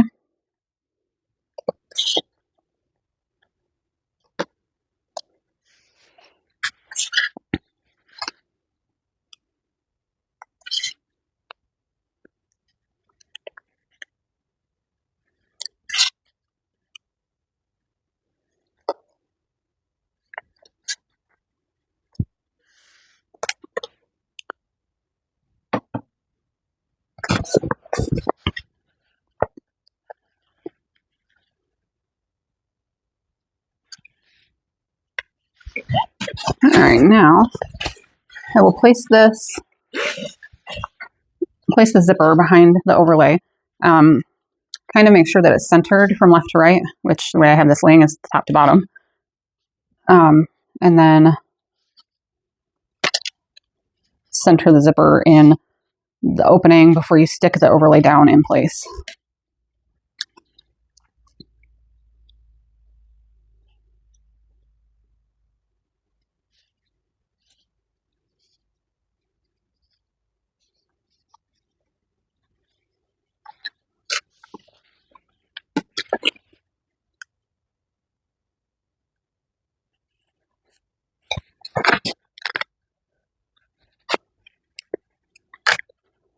All right, now we want to top stitch around the zipper using a 1/8 inch seam allowance. So again, I am going to leave my threads long and tie this off. I like to start at the upper right corner.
All right, flip it over and pull the threads to the back.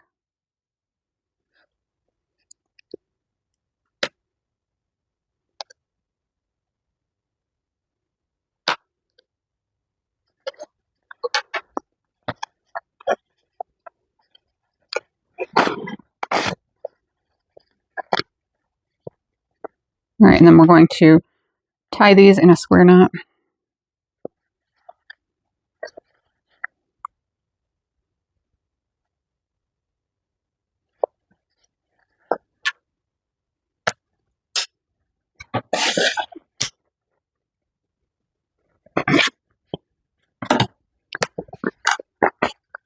All right, and then we want to fold the top down over the bottom. And I do it so that it's folded right at the top of the zipper, but I'm not folding the zipper tape at all. We just want to match these up along the sides, and we're going to trim the excess off of the bottom.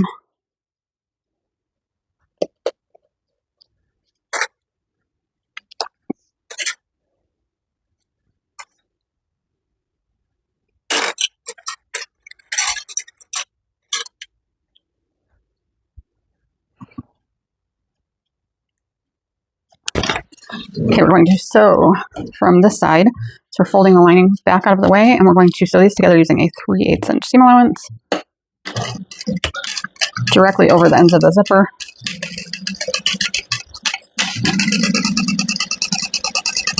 And just down both sides.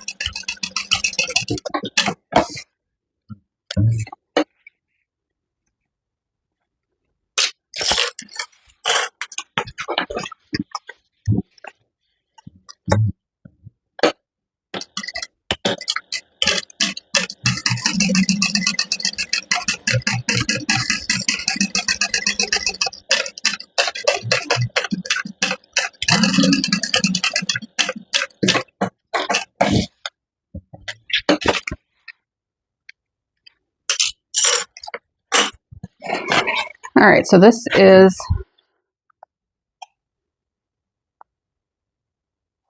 the lining back. So now we're going to take the two lining divided slip pocket panels and place them right sides together and clip together along one long raw edge.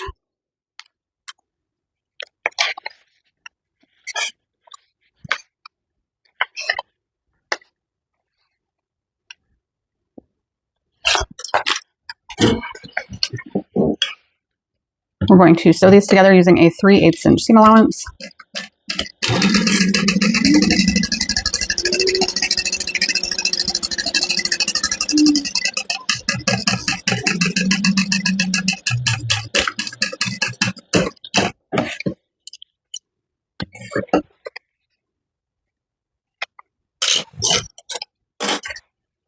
All right, and then we want to fold these wrong sides together. I am going to use my seam roller for this. So first, I am pulling the panels apart. And I have the seam allowance pressed to one side. And I'm just rolling that seam nice and flat.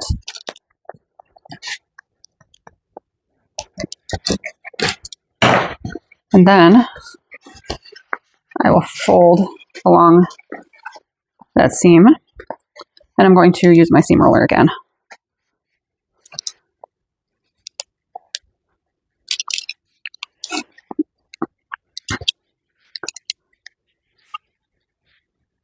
This really helps to crease the seam allowance. And then I'm going to place a couple clips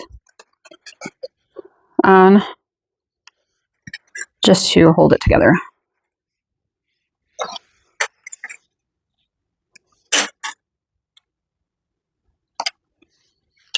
All right, so now we want to match up along the top raw edge.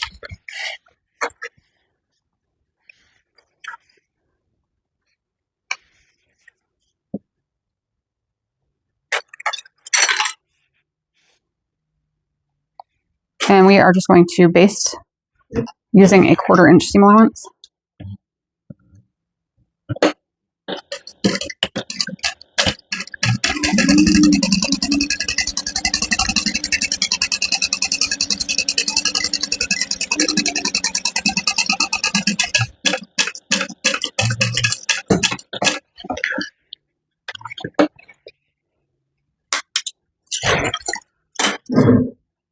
All right, so now we have the slip pocket accent.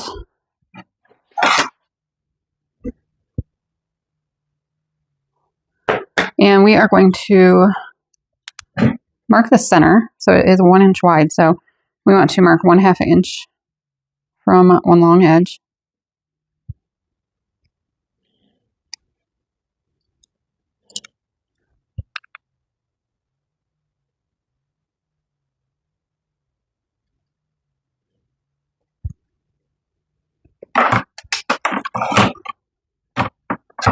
I'm going to use my 1/4 inch double-sided tape for this, and I'm just going to place a row along the raw edge.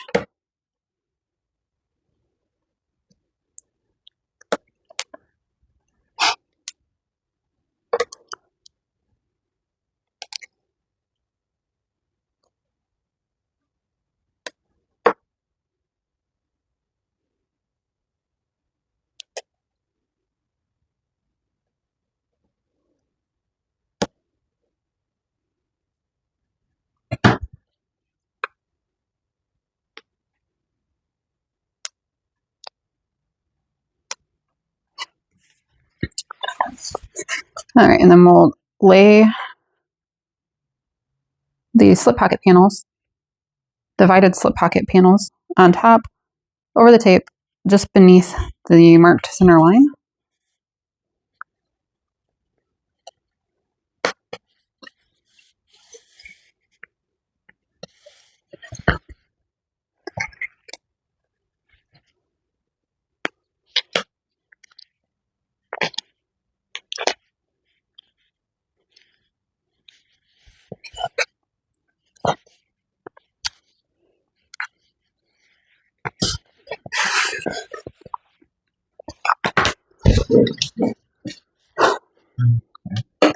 We then want to use a 1/8 inch seam allowance to top stitch this in place.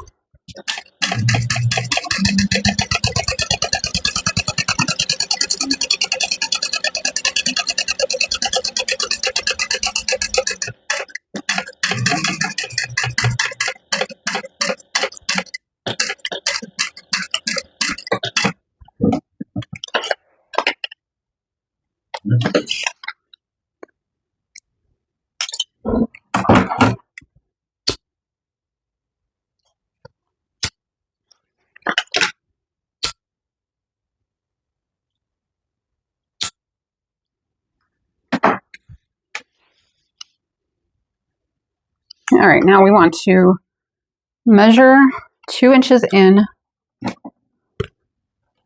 from the raw edge and mark from the top to the bottom.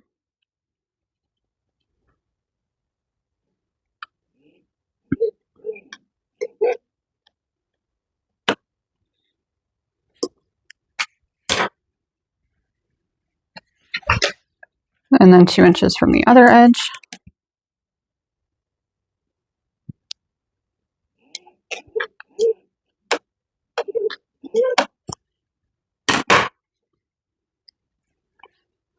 And then we need to find the center, which the easiest way to do that is going to be folding it right sides together and crease. And then from that point, I'll use my ruler, my 1 inch ruler,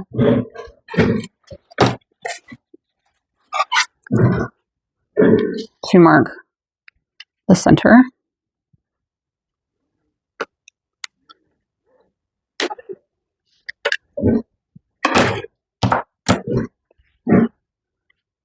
All right, I'm going to use 1/8 inch tape along the bottom edge to secure or to attach this to my lining main. So just directly along the folded bottom edge.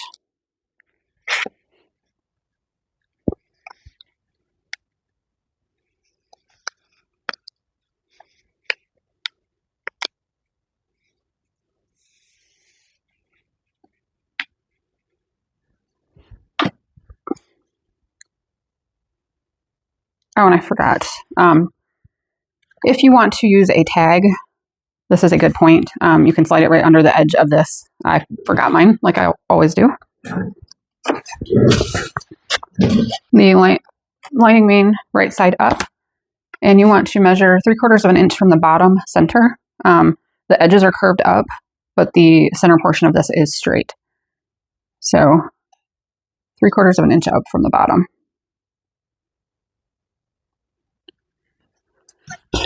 And we'll place this centered at that mark.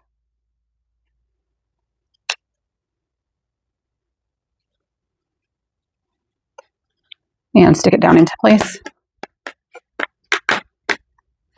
And then you can use some clips on the side to hold the edges in place. And after sewing this, we will trim the edges to be even with the side of the lining main.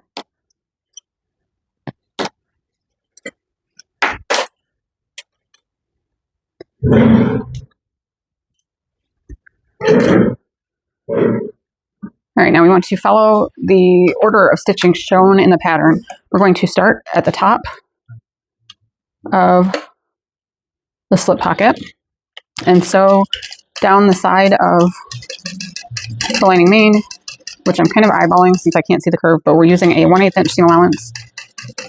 You can trim this ahead of time if you want to make the sides even.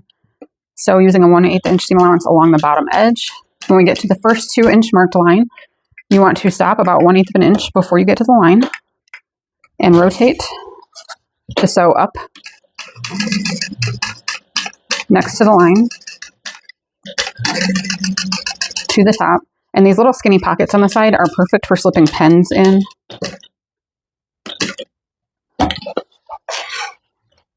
I usually stitch like 1 stitch and then rotate and sew back down the other side of the line.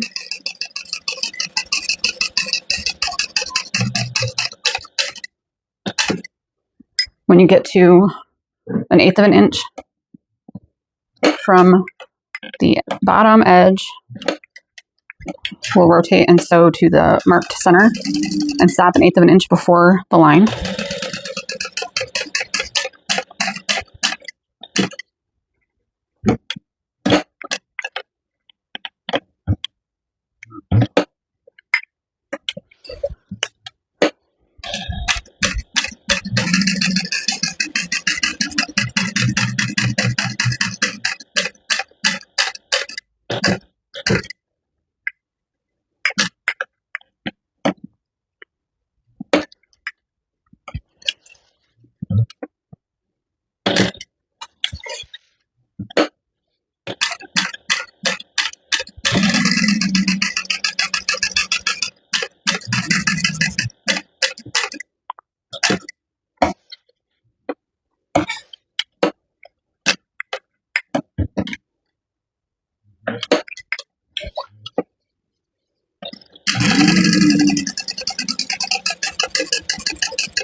All right, once the entire pocket is sewn into place, we will trim the edges of the slip pocket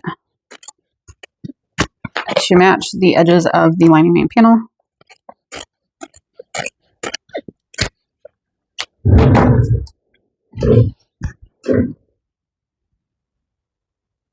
All right, we need to make the crossbody connectors.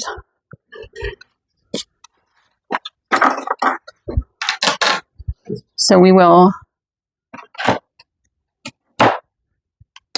measure to mark the center on the wrong side.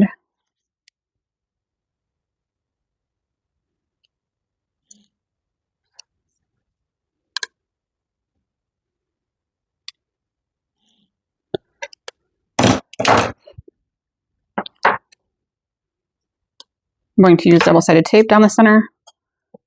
That's optional.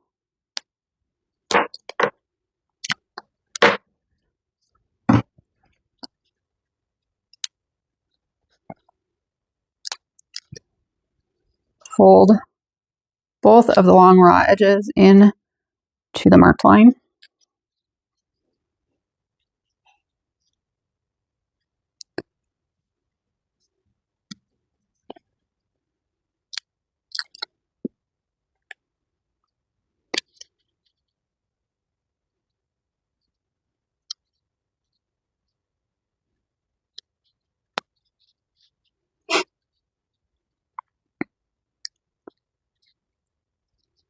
All right, then we need to top stitch along each of the long folded edges using an 1/8 inch seam allowance.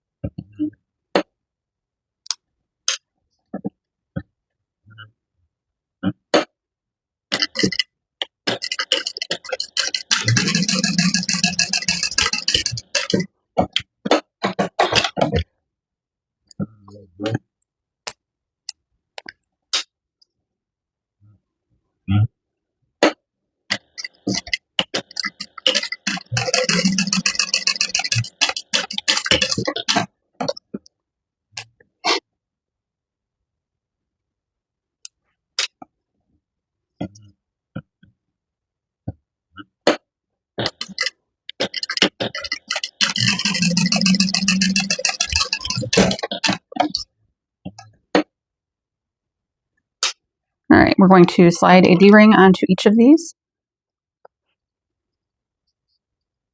and baste the raw ends together using a 3/8 inch seam allowance.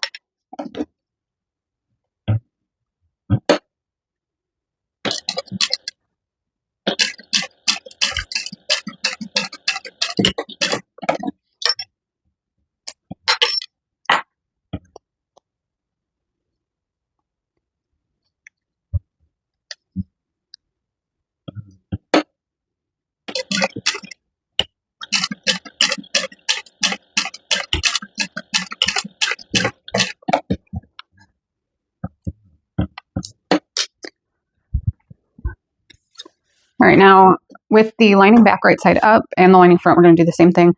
We want to measure 3/4 of an inch in from the raw edge.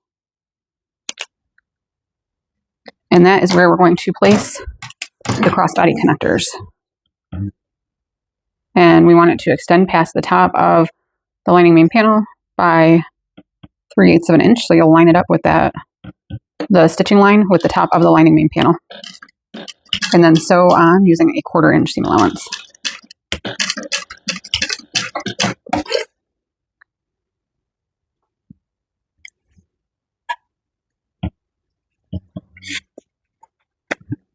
And we'll do the same thing to attach the other one to the other lining panel.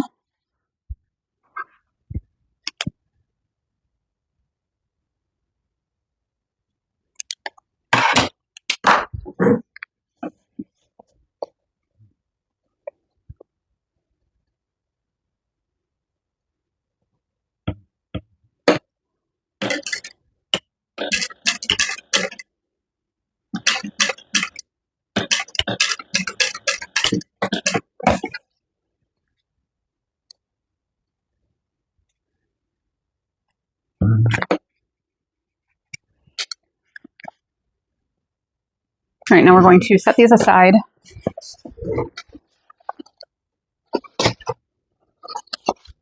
and assemble the zipper panels. So we want to place one zipper panel, on the wrong side of all 4 zipper panels. We want to measure and mark 1 inch from each short raw end so that we can fold each end toward the wrong side by 1/2 inch. So by measuring 1 inch from the end, when we fold through that line, we're folding 1/2 inch back. This purple gel pen is the worst possible choice that I could be using for all of this. It shows up nicely, but my hands are covered in purple ink.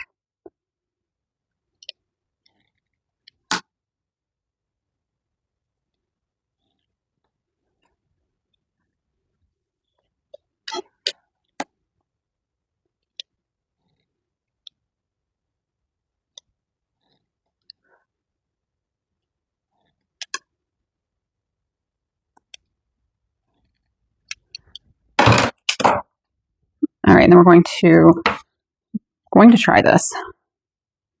It may or may not be successful. I'm going to line these all up.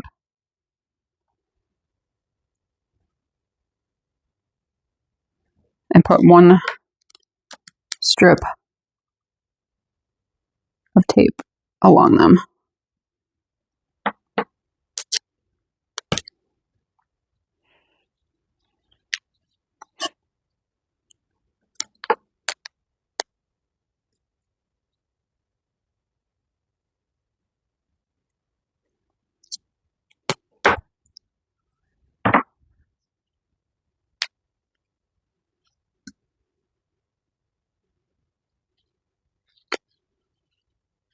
They're not all perfectly lined up, so I'm going to tear that before I actually fold them.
All right, all 4 zipper panels are prepared. We're going to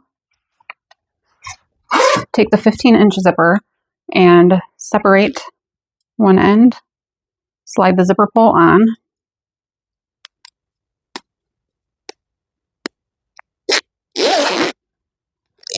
we'll separate the other end, and here you can sew this, or if you use a lighter carefully, you can melt the raw edges of the zipper tape, and it will stay open. Be very careful not to burn yourself. I'm not liable if you do.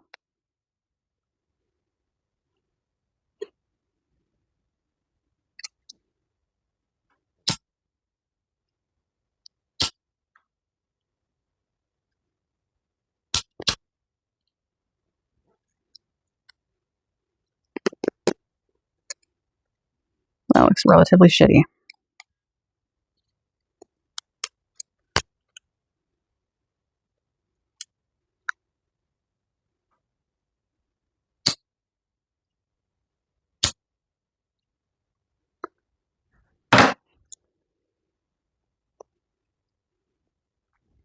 Okay, with one zipper panel right side up, we're going to place the zipper on top, right side down. I like to have the beginning of the teeth where it's folded back be about 1/2 inch in from the end.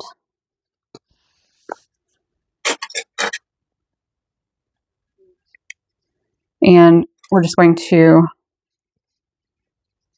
clip all the way along the edge of the zipper.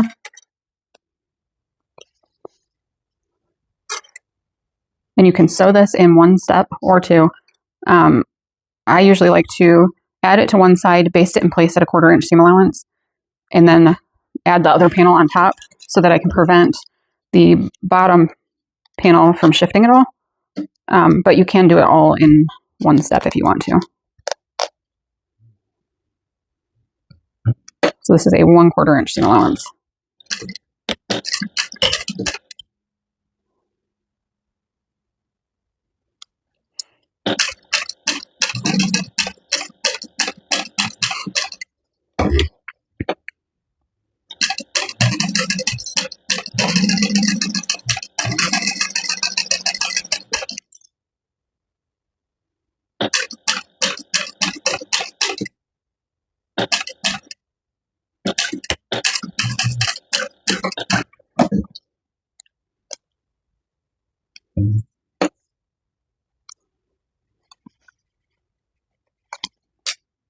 All right, and then we want to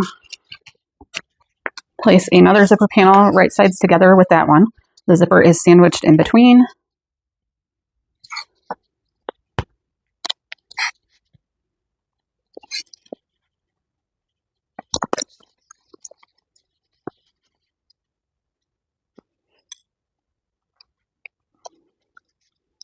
And then we sew this together using a 3/8 inch seam allowance. For me to get an exact 3/8 inch seam allowance, I have to use my zipper foot. It's not imperative that this is exactly 3/8 of an inch. So if you do not want to switch out to a zipper foot, just sew as close as you can to the zipper teeth, which is generally slightly less than 3/8 of an inch.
All right, we're going to fold those zipper panels so they're wrong sides together, and starting at the front edge, so all the way around them using a 1/8 inch seam allowance.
All right, and then we'll repeat that on the other side. This one, let's go ahead and sew it all at once. So I'm going to line up the bottom zipper panel first. I'm lining it up with the one that's already attached so that the ends match up.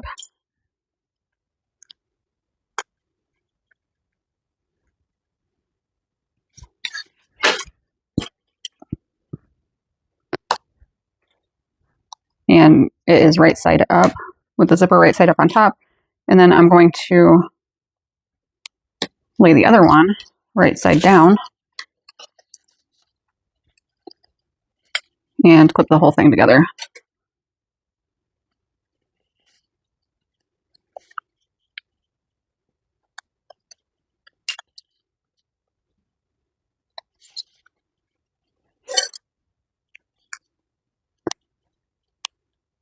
This is generally the point where I feel like I am almost done with the bag.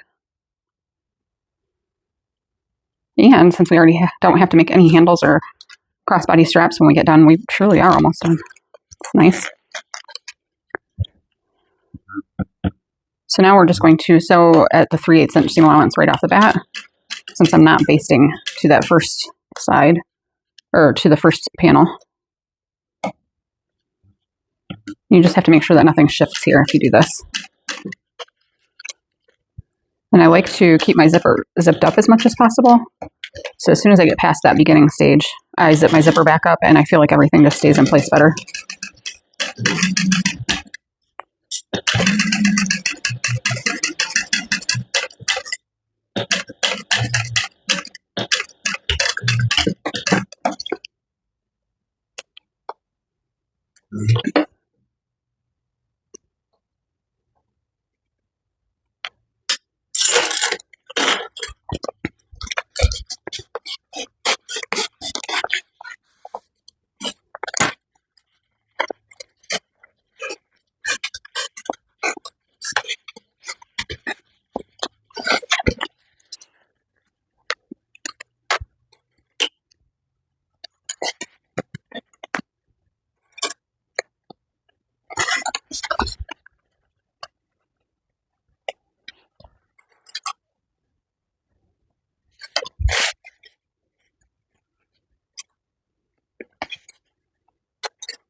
All right, now we'll top stitch around this side using a 1/8 inch seam allowance.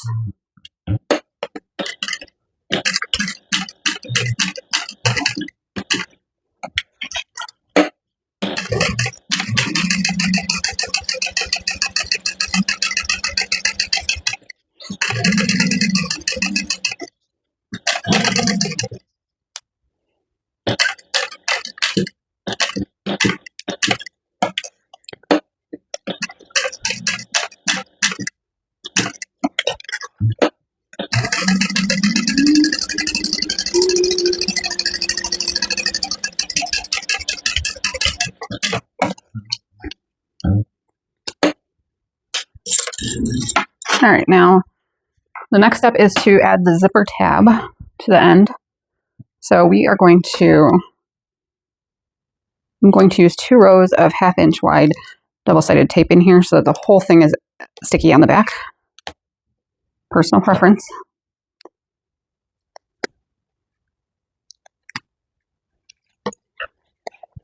And then I'm going to stick the end of the zipper about halfway into the tab and then fold the top edge over. So it's just like that. And then I'm going to just trim off the ends so it's even with the edge of the zipper. I just find that it's easier to make sure the whole end is covered to have a wider tab and then trim it. And then I'm just going to sew this in place using a 1/8 inch seam allowance. Silly. I like to sew this way. I like to sew from the right side of my presser foot.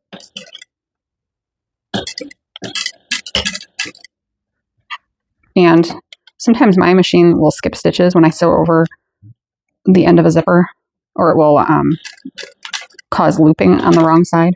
So I do like to use my hump jumper.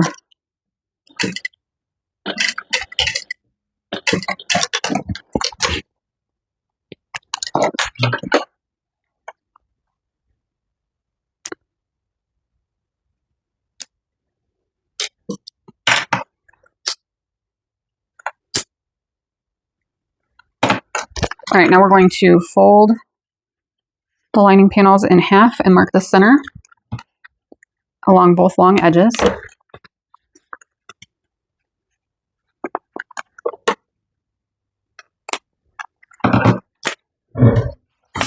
We need to take both of our lining front and our lining back and mark the center along the top of both of those.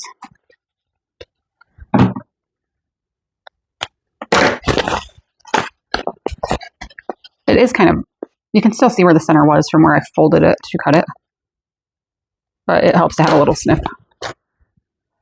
And same thing with the lining top panels, which you also can see where it was folded and I cut it, but we're going to go ahead and mark it anyway. All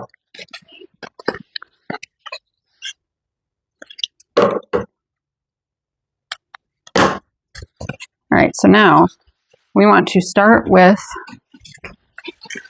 the lining back panel, which is the one with the zipper pocket. And you want to make sure that your zippers are going in the same direction.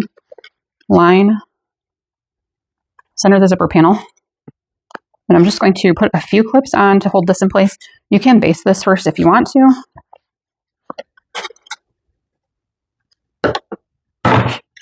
I'm not going to. So then we want to place the lining top right side down, matching up the centers, and then just clip everything together.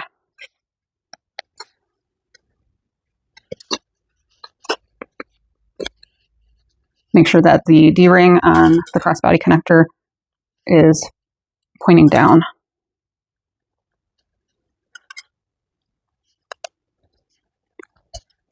You don't want to accidentally sew over that.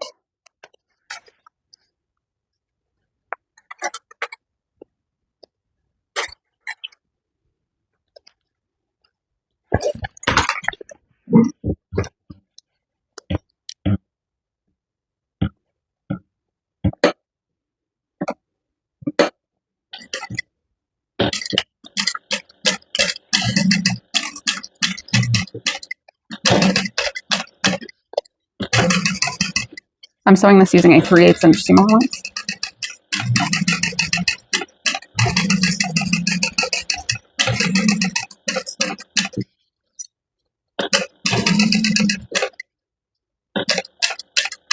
All right, as you sew over the crossbody connector, you'll want to backstitch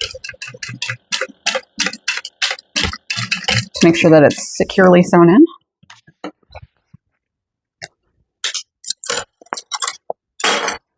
All right, now we're going to flip the zipper panels up toward the top panel, and we're also flipping the crossbody connector up. We're going to top stitch beneath the zipper panels through the main panel using a 1/8 inch seam allowance.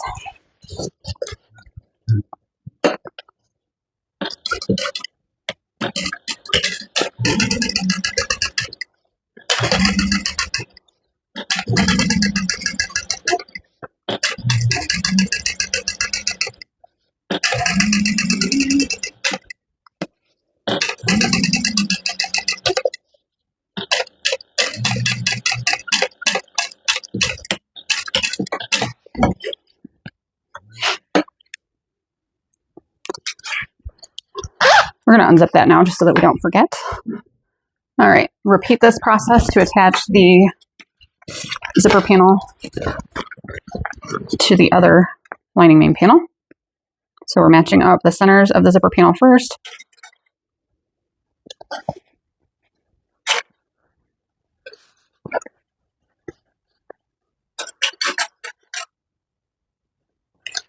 And then place the top panel right side down, match the center.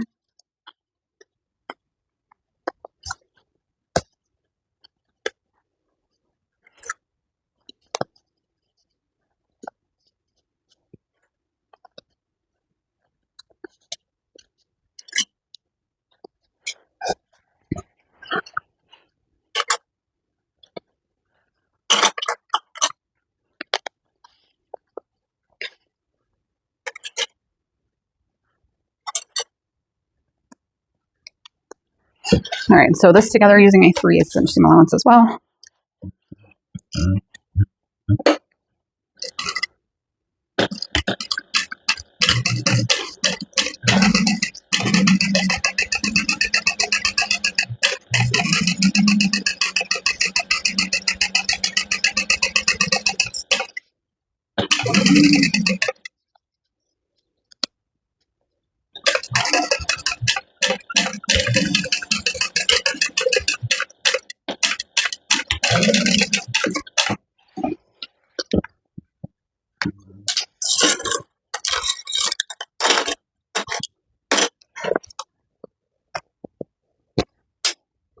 All right, we're going to press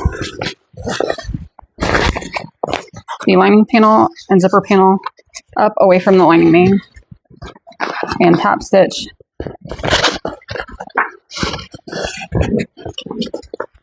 through the lining main using a 1/8 inch seam allowance.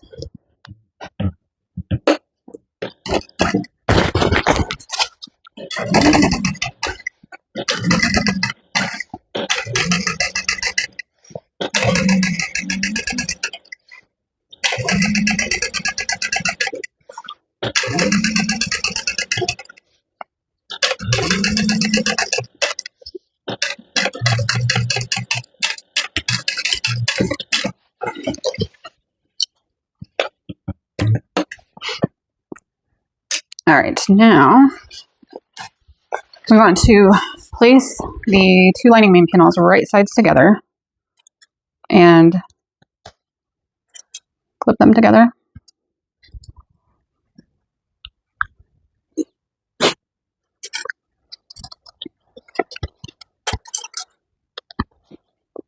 Make sure that the seam between the main panels and the top panels is matching.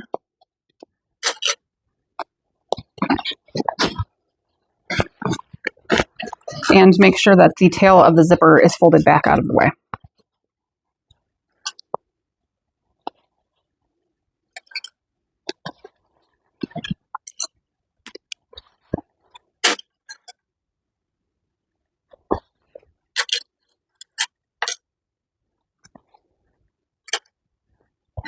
All right, now we're going to start sewing this using a 3/8 inch seam allowance at the bottom, and then about 1 inch to 3/4 of an inch up.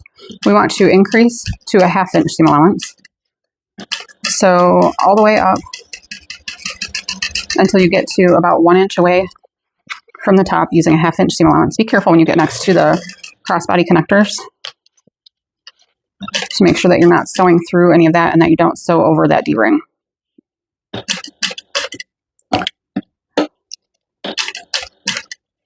And then when you get close to the top again, just veer back out to a 3/8 inch seam allowance.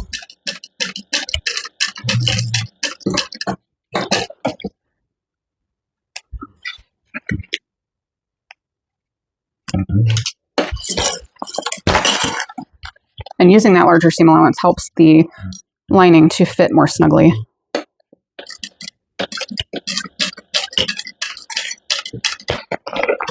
So again, watch for that D-ring. Increase the seam allowance to 1/2 inch. Do not sew over your fingers. And decrease the seam allowance when you get back toward the bottom.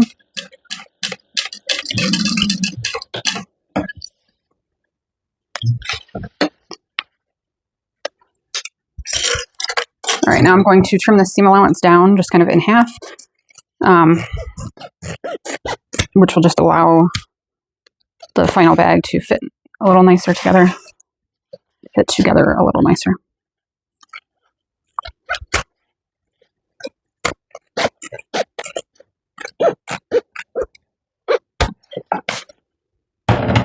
All right, we do want to make sure that the center is marked along the bottom edge of both of the lining main panels. So you can fold it to mark the center, or I can actually see my center mark from when I cut it out. We're going to also mark the centers on the bottom of the lining main panel.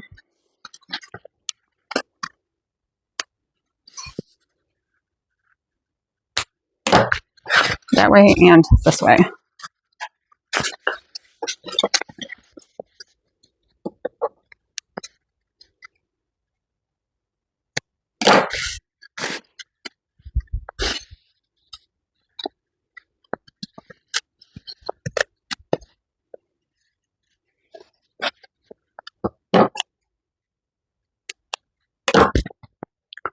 That was the worst way to mark a center. Okay.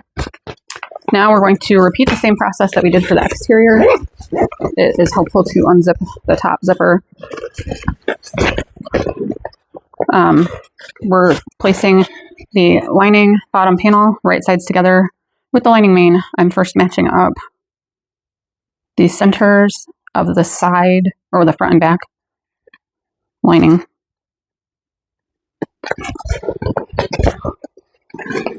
With the center on the long side of the bottom panel.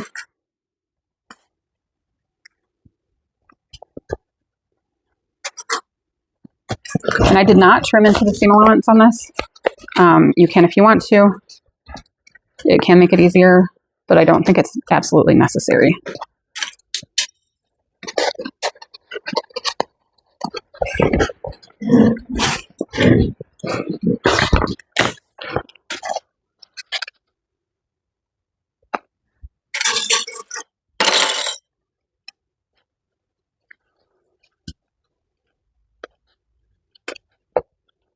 So somehow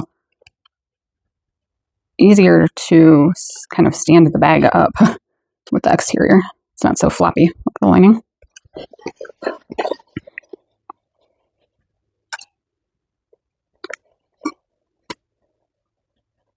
So since I didn't snip it into the seam allowance, see, I just kind of fold it, I guess, at the edge.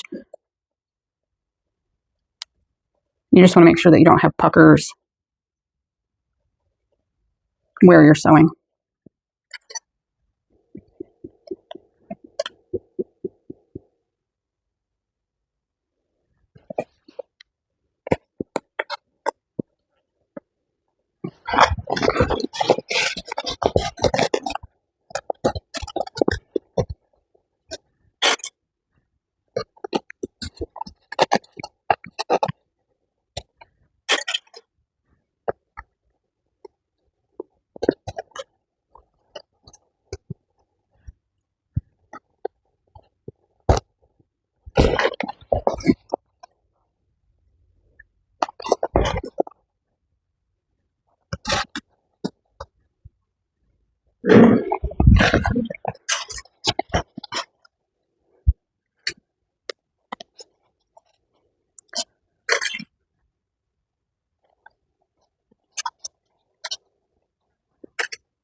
All right, once we have the whole bottom clipped together, we're going to sew this using a 1/2 inch seam allowance.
All right, we're going to make sure that the seam looks decent enough from inside. Generally speaking, I'm not as picky about my lining seams as I am about my exterior seams. And truthfully, it looks okay. So we're just going to trim this seam allowance down to about 1/4 inch.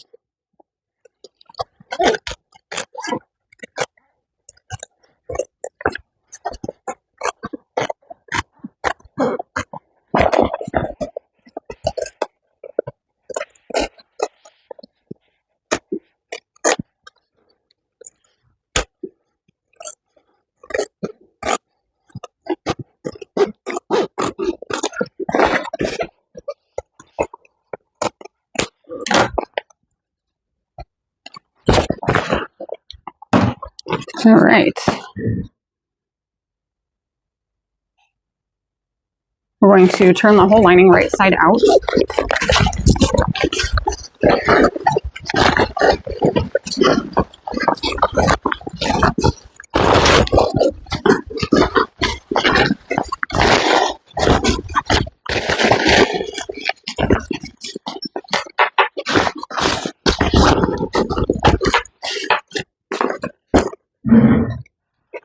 We're going to take the exterior of the bag. I want to tuck my handles down inside.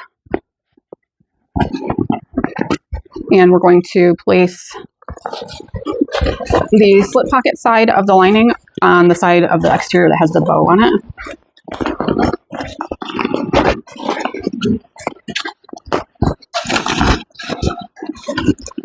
So I just stick my arm inside and push everything down. We're going to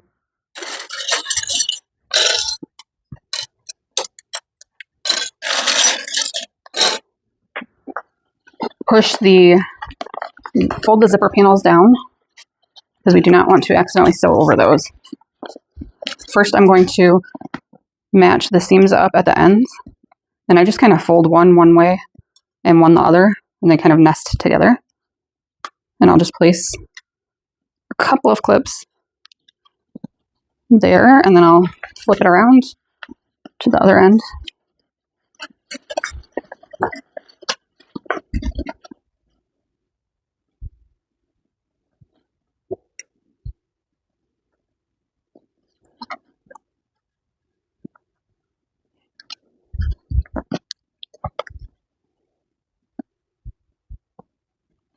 All right, and we're just going to match up all along the curves on the top. Maybe it'd be easier to see if I kind of lay it down.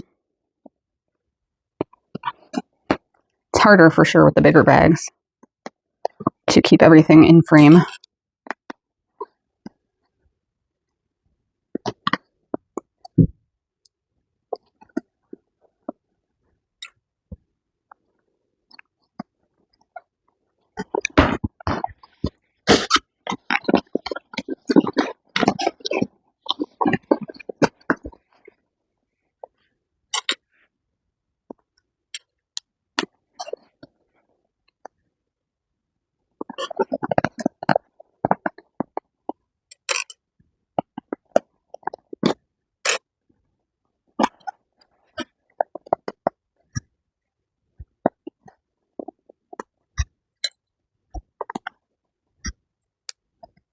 All right, now I'm going to sew all the way around this top edge using a 1/8 inch seam. No, I'm going to sew all the way around the top edge using a 3/8 inch seam allowance.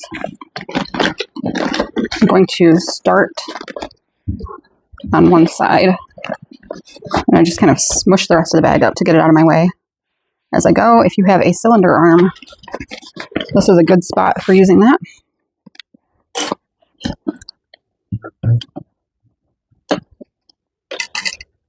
Which I do have one, but I don't typically film. I don't plan to film my regular tutorials using that.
I've got half of my clips falling off.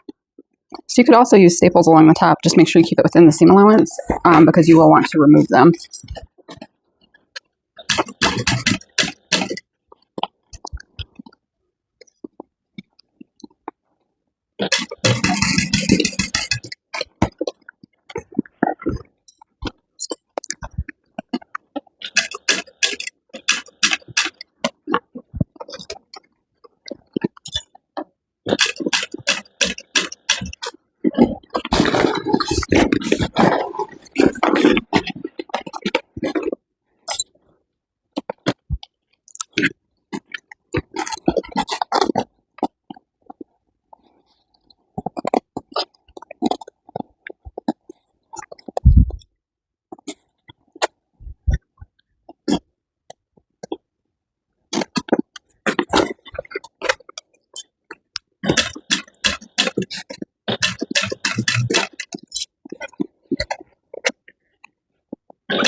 All right, once we've sewn all the way around that portion, you will snip into the seam allowance along the curves.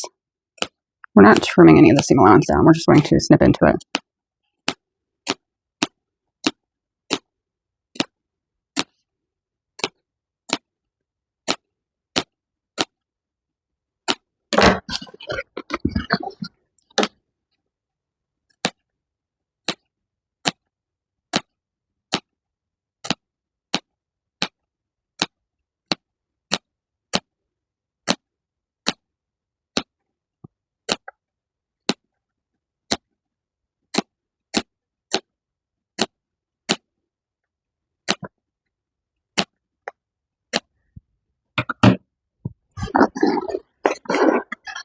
All right, now we're going to, got worried for a second. From the opening in the bottom of the interior zipper pocket, we're going to turn everything right side out.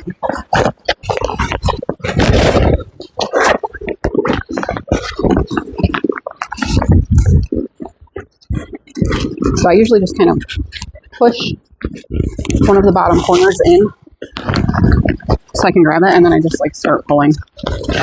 I don't have like a method, a real good method or anything. I just try to do it with crinkling the exterior up as little as I can. And it can definitely be easier to do this having the bag in my lap, but then people will complain that they can't see what I'm doing.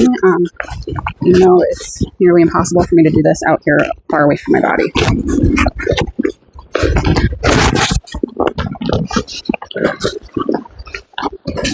So this will probably be a lot easier for you than it is for me if you can put it in your lap to do it.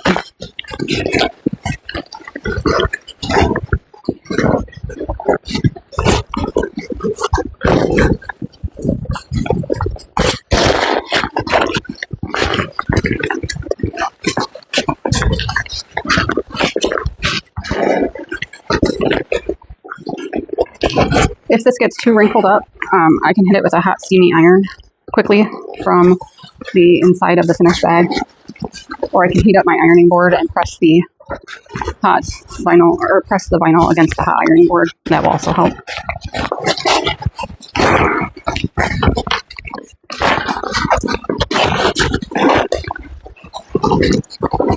Which is probably the better idea based on the amount of vinyl on the inside, on the lining portions of this bag. All right, so I'm going to press like that. Now I'll tuck the whole lining down inside of the exterior.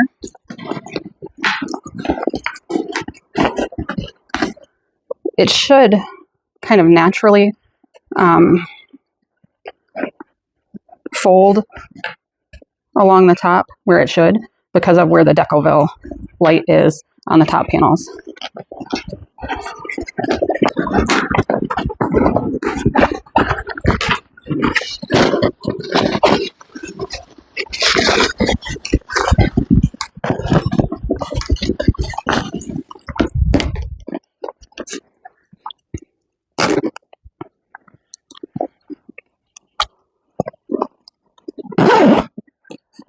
All right, that's going to be super cute. So what you can do here, prior to top stitching, I'm going to kind of roll all the seams between my fingers to make sure they're turned out completely. And typically I will top stitch my bags inside out. Don't worry about the straps too much at this point because we are still going to rivet those, or the handles. Well, these are more shoulder straps, but either way.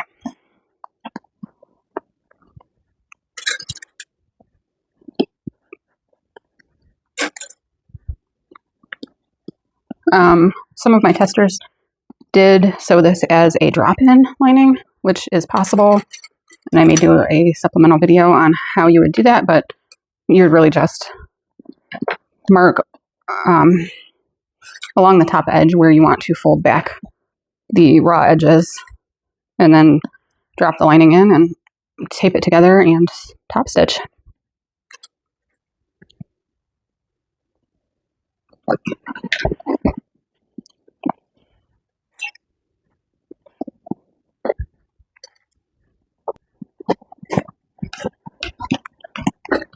So cute.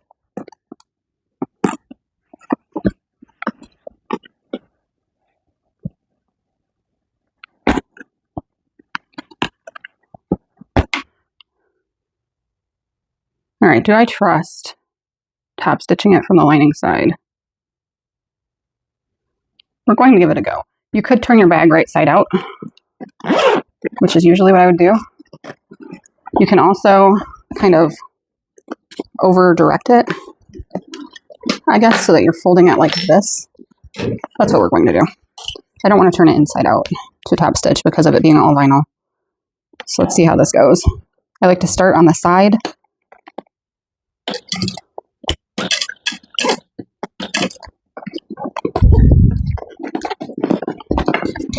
Just make sure that the zipper panels and end of the zipper and everything stay out of the way as you sew.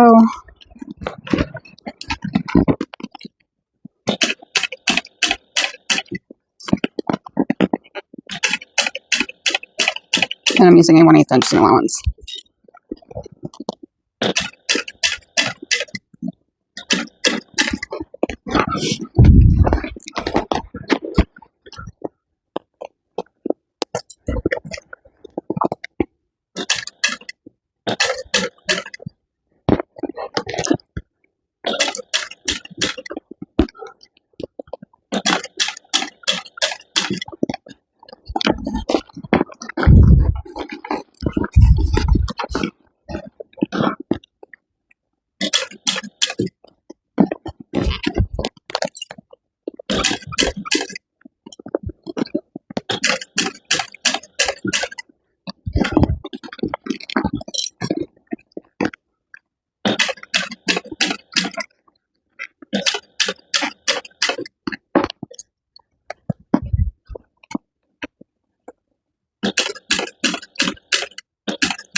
Okay.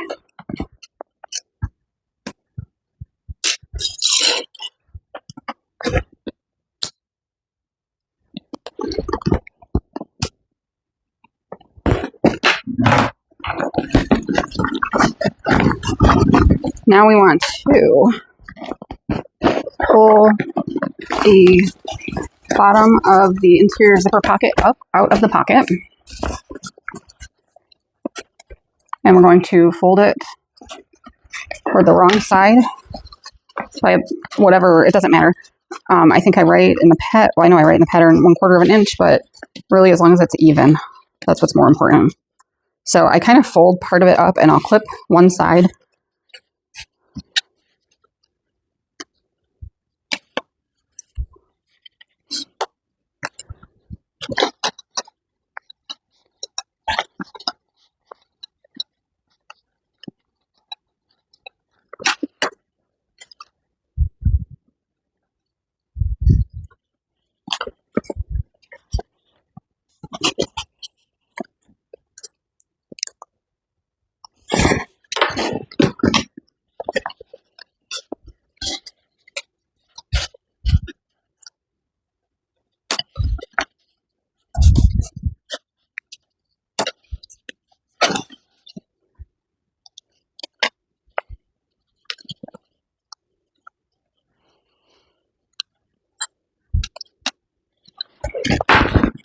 All right, now that we have that all folded, I match up the ends, and then I'm just going to unclip one side and clip the two sides together. That probably didn't make sense, but I'm moving the clips from being only on one side to clipping both sides together. Maybe that made more sense, I think, anyway. All right, now I'm just going to top stitch that using 1/8 of an inch seam allowance or less, just stitch close to the edge.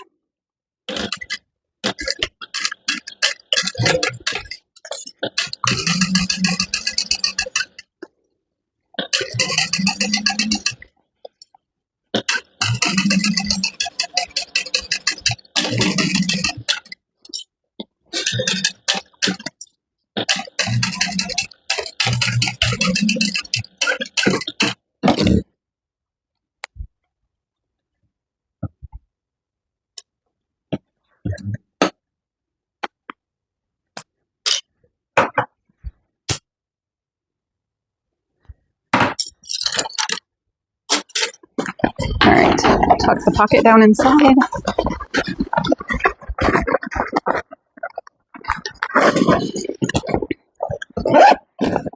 Make sure the whole lining is pushed down inside the exterior nicely.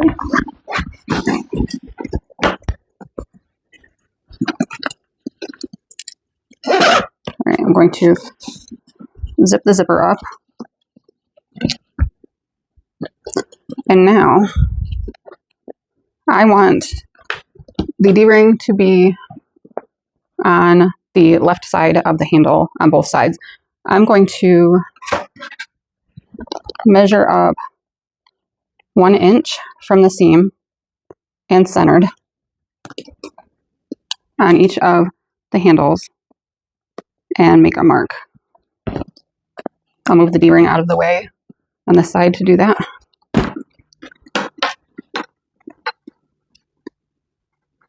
One inch up and centered.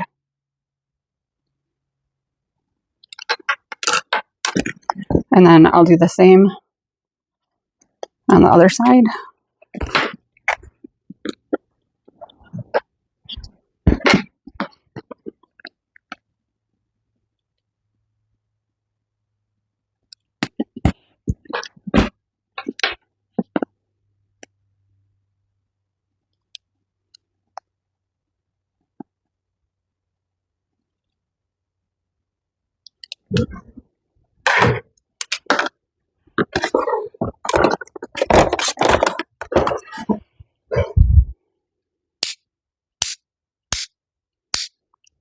All right, now make sure that the handle and everything is like laying exactly how you want it, because we're going to punch a hole through the handle and through the exterior. It might be easier to do this in 2 steps. So first I'll punch a hole through the handles.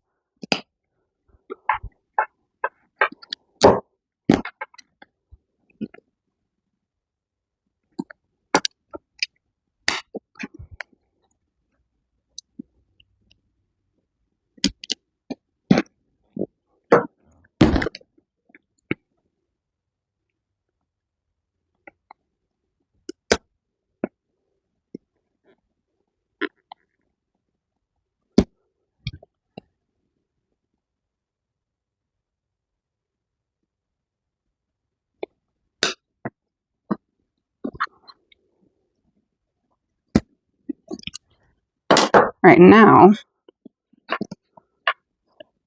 I'm going to hold this down on the top panel, slide the hole punch back in the hole,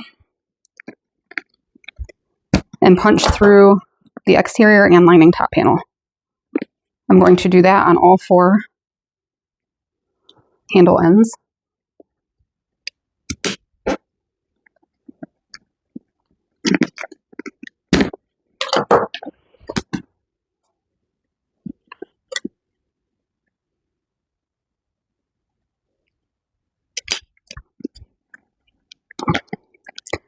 And if you need to, remove it from the handle and you can like get into that hole a little better underneath. Or you could mark where the hole needs to be using the handle and then punch it not through the whole end of the handle.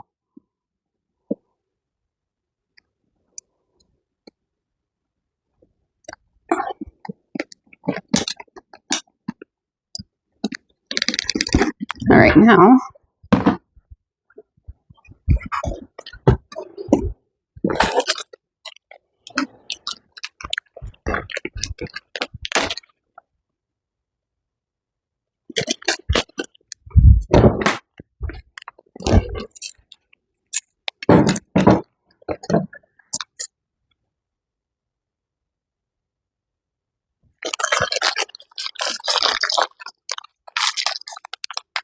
we need 4 posts and 4 caps.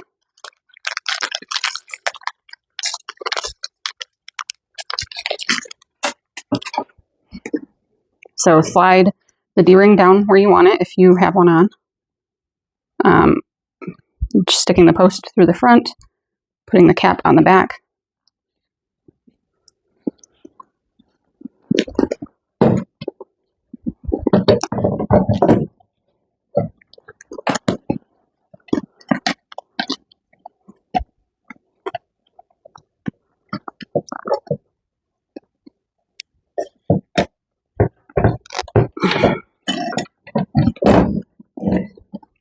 And we'll do that for all 4 handle ends.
All right, and we have a finished Rachel Tote.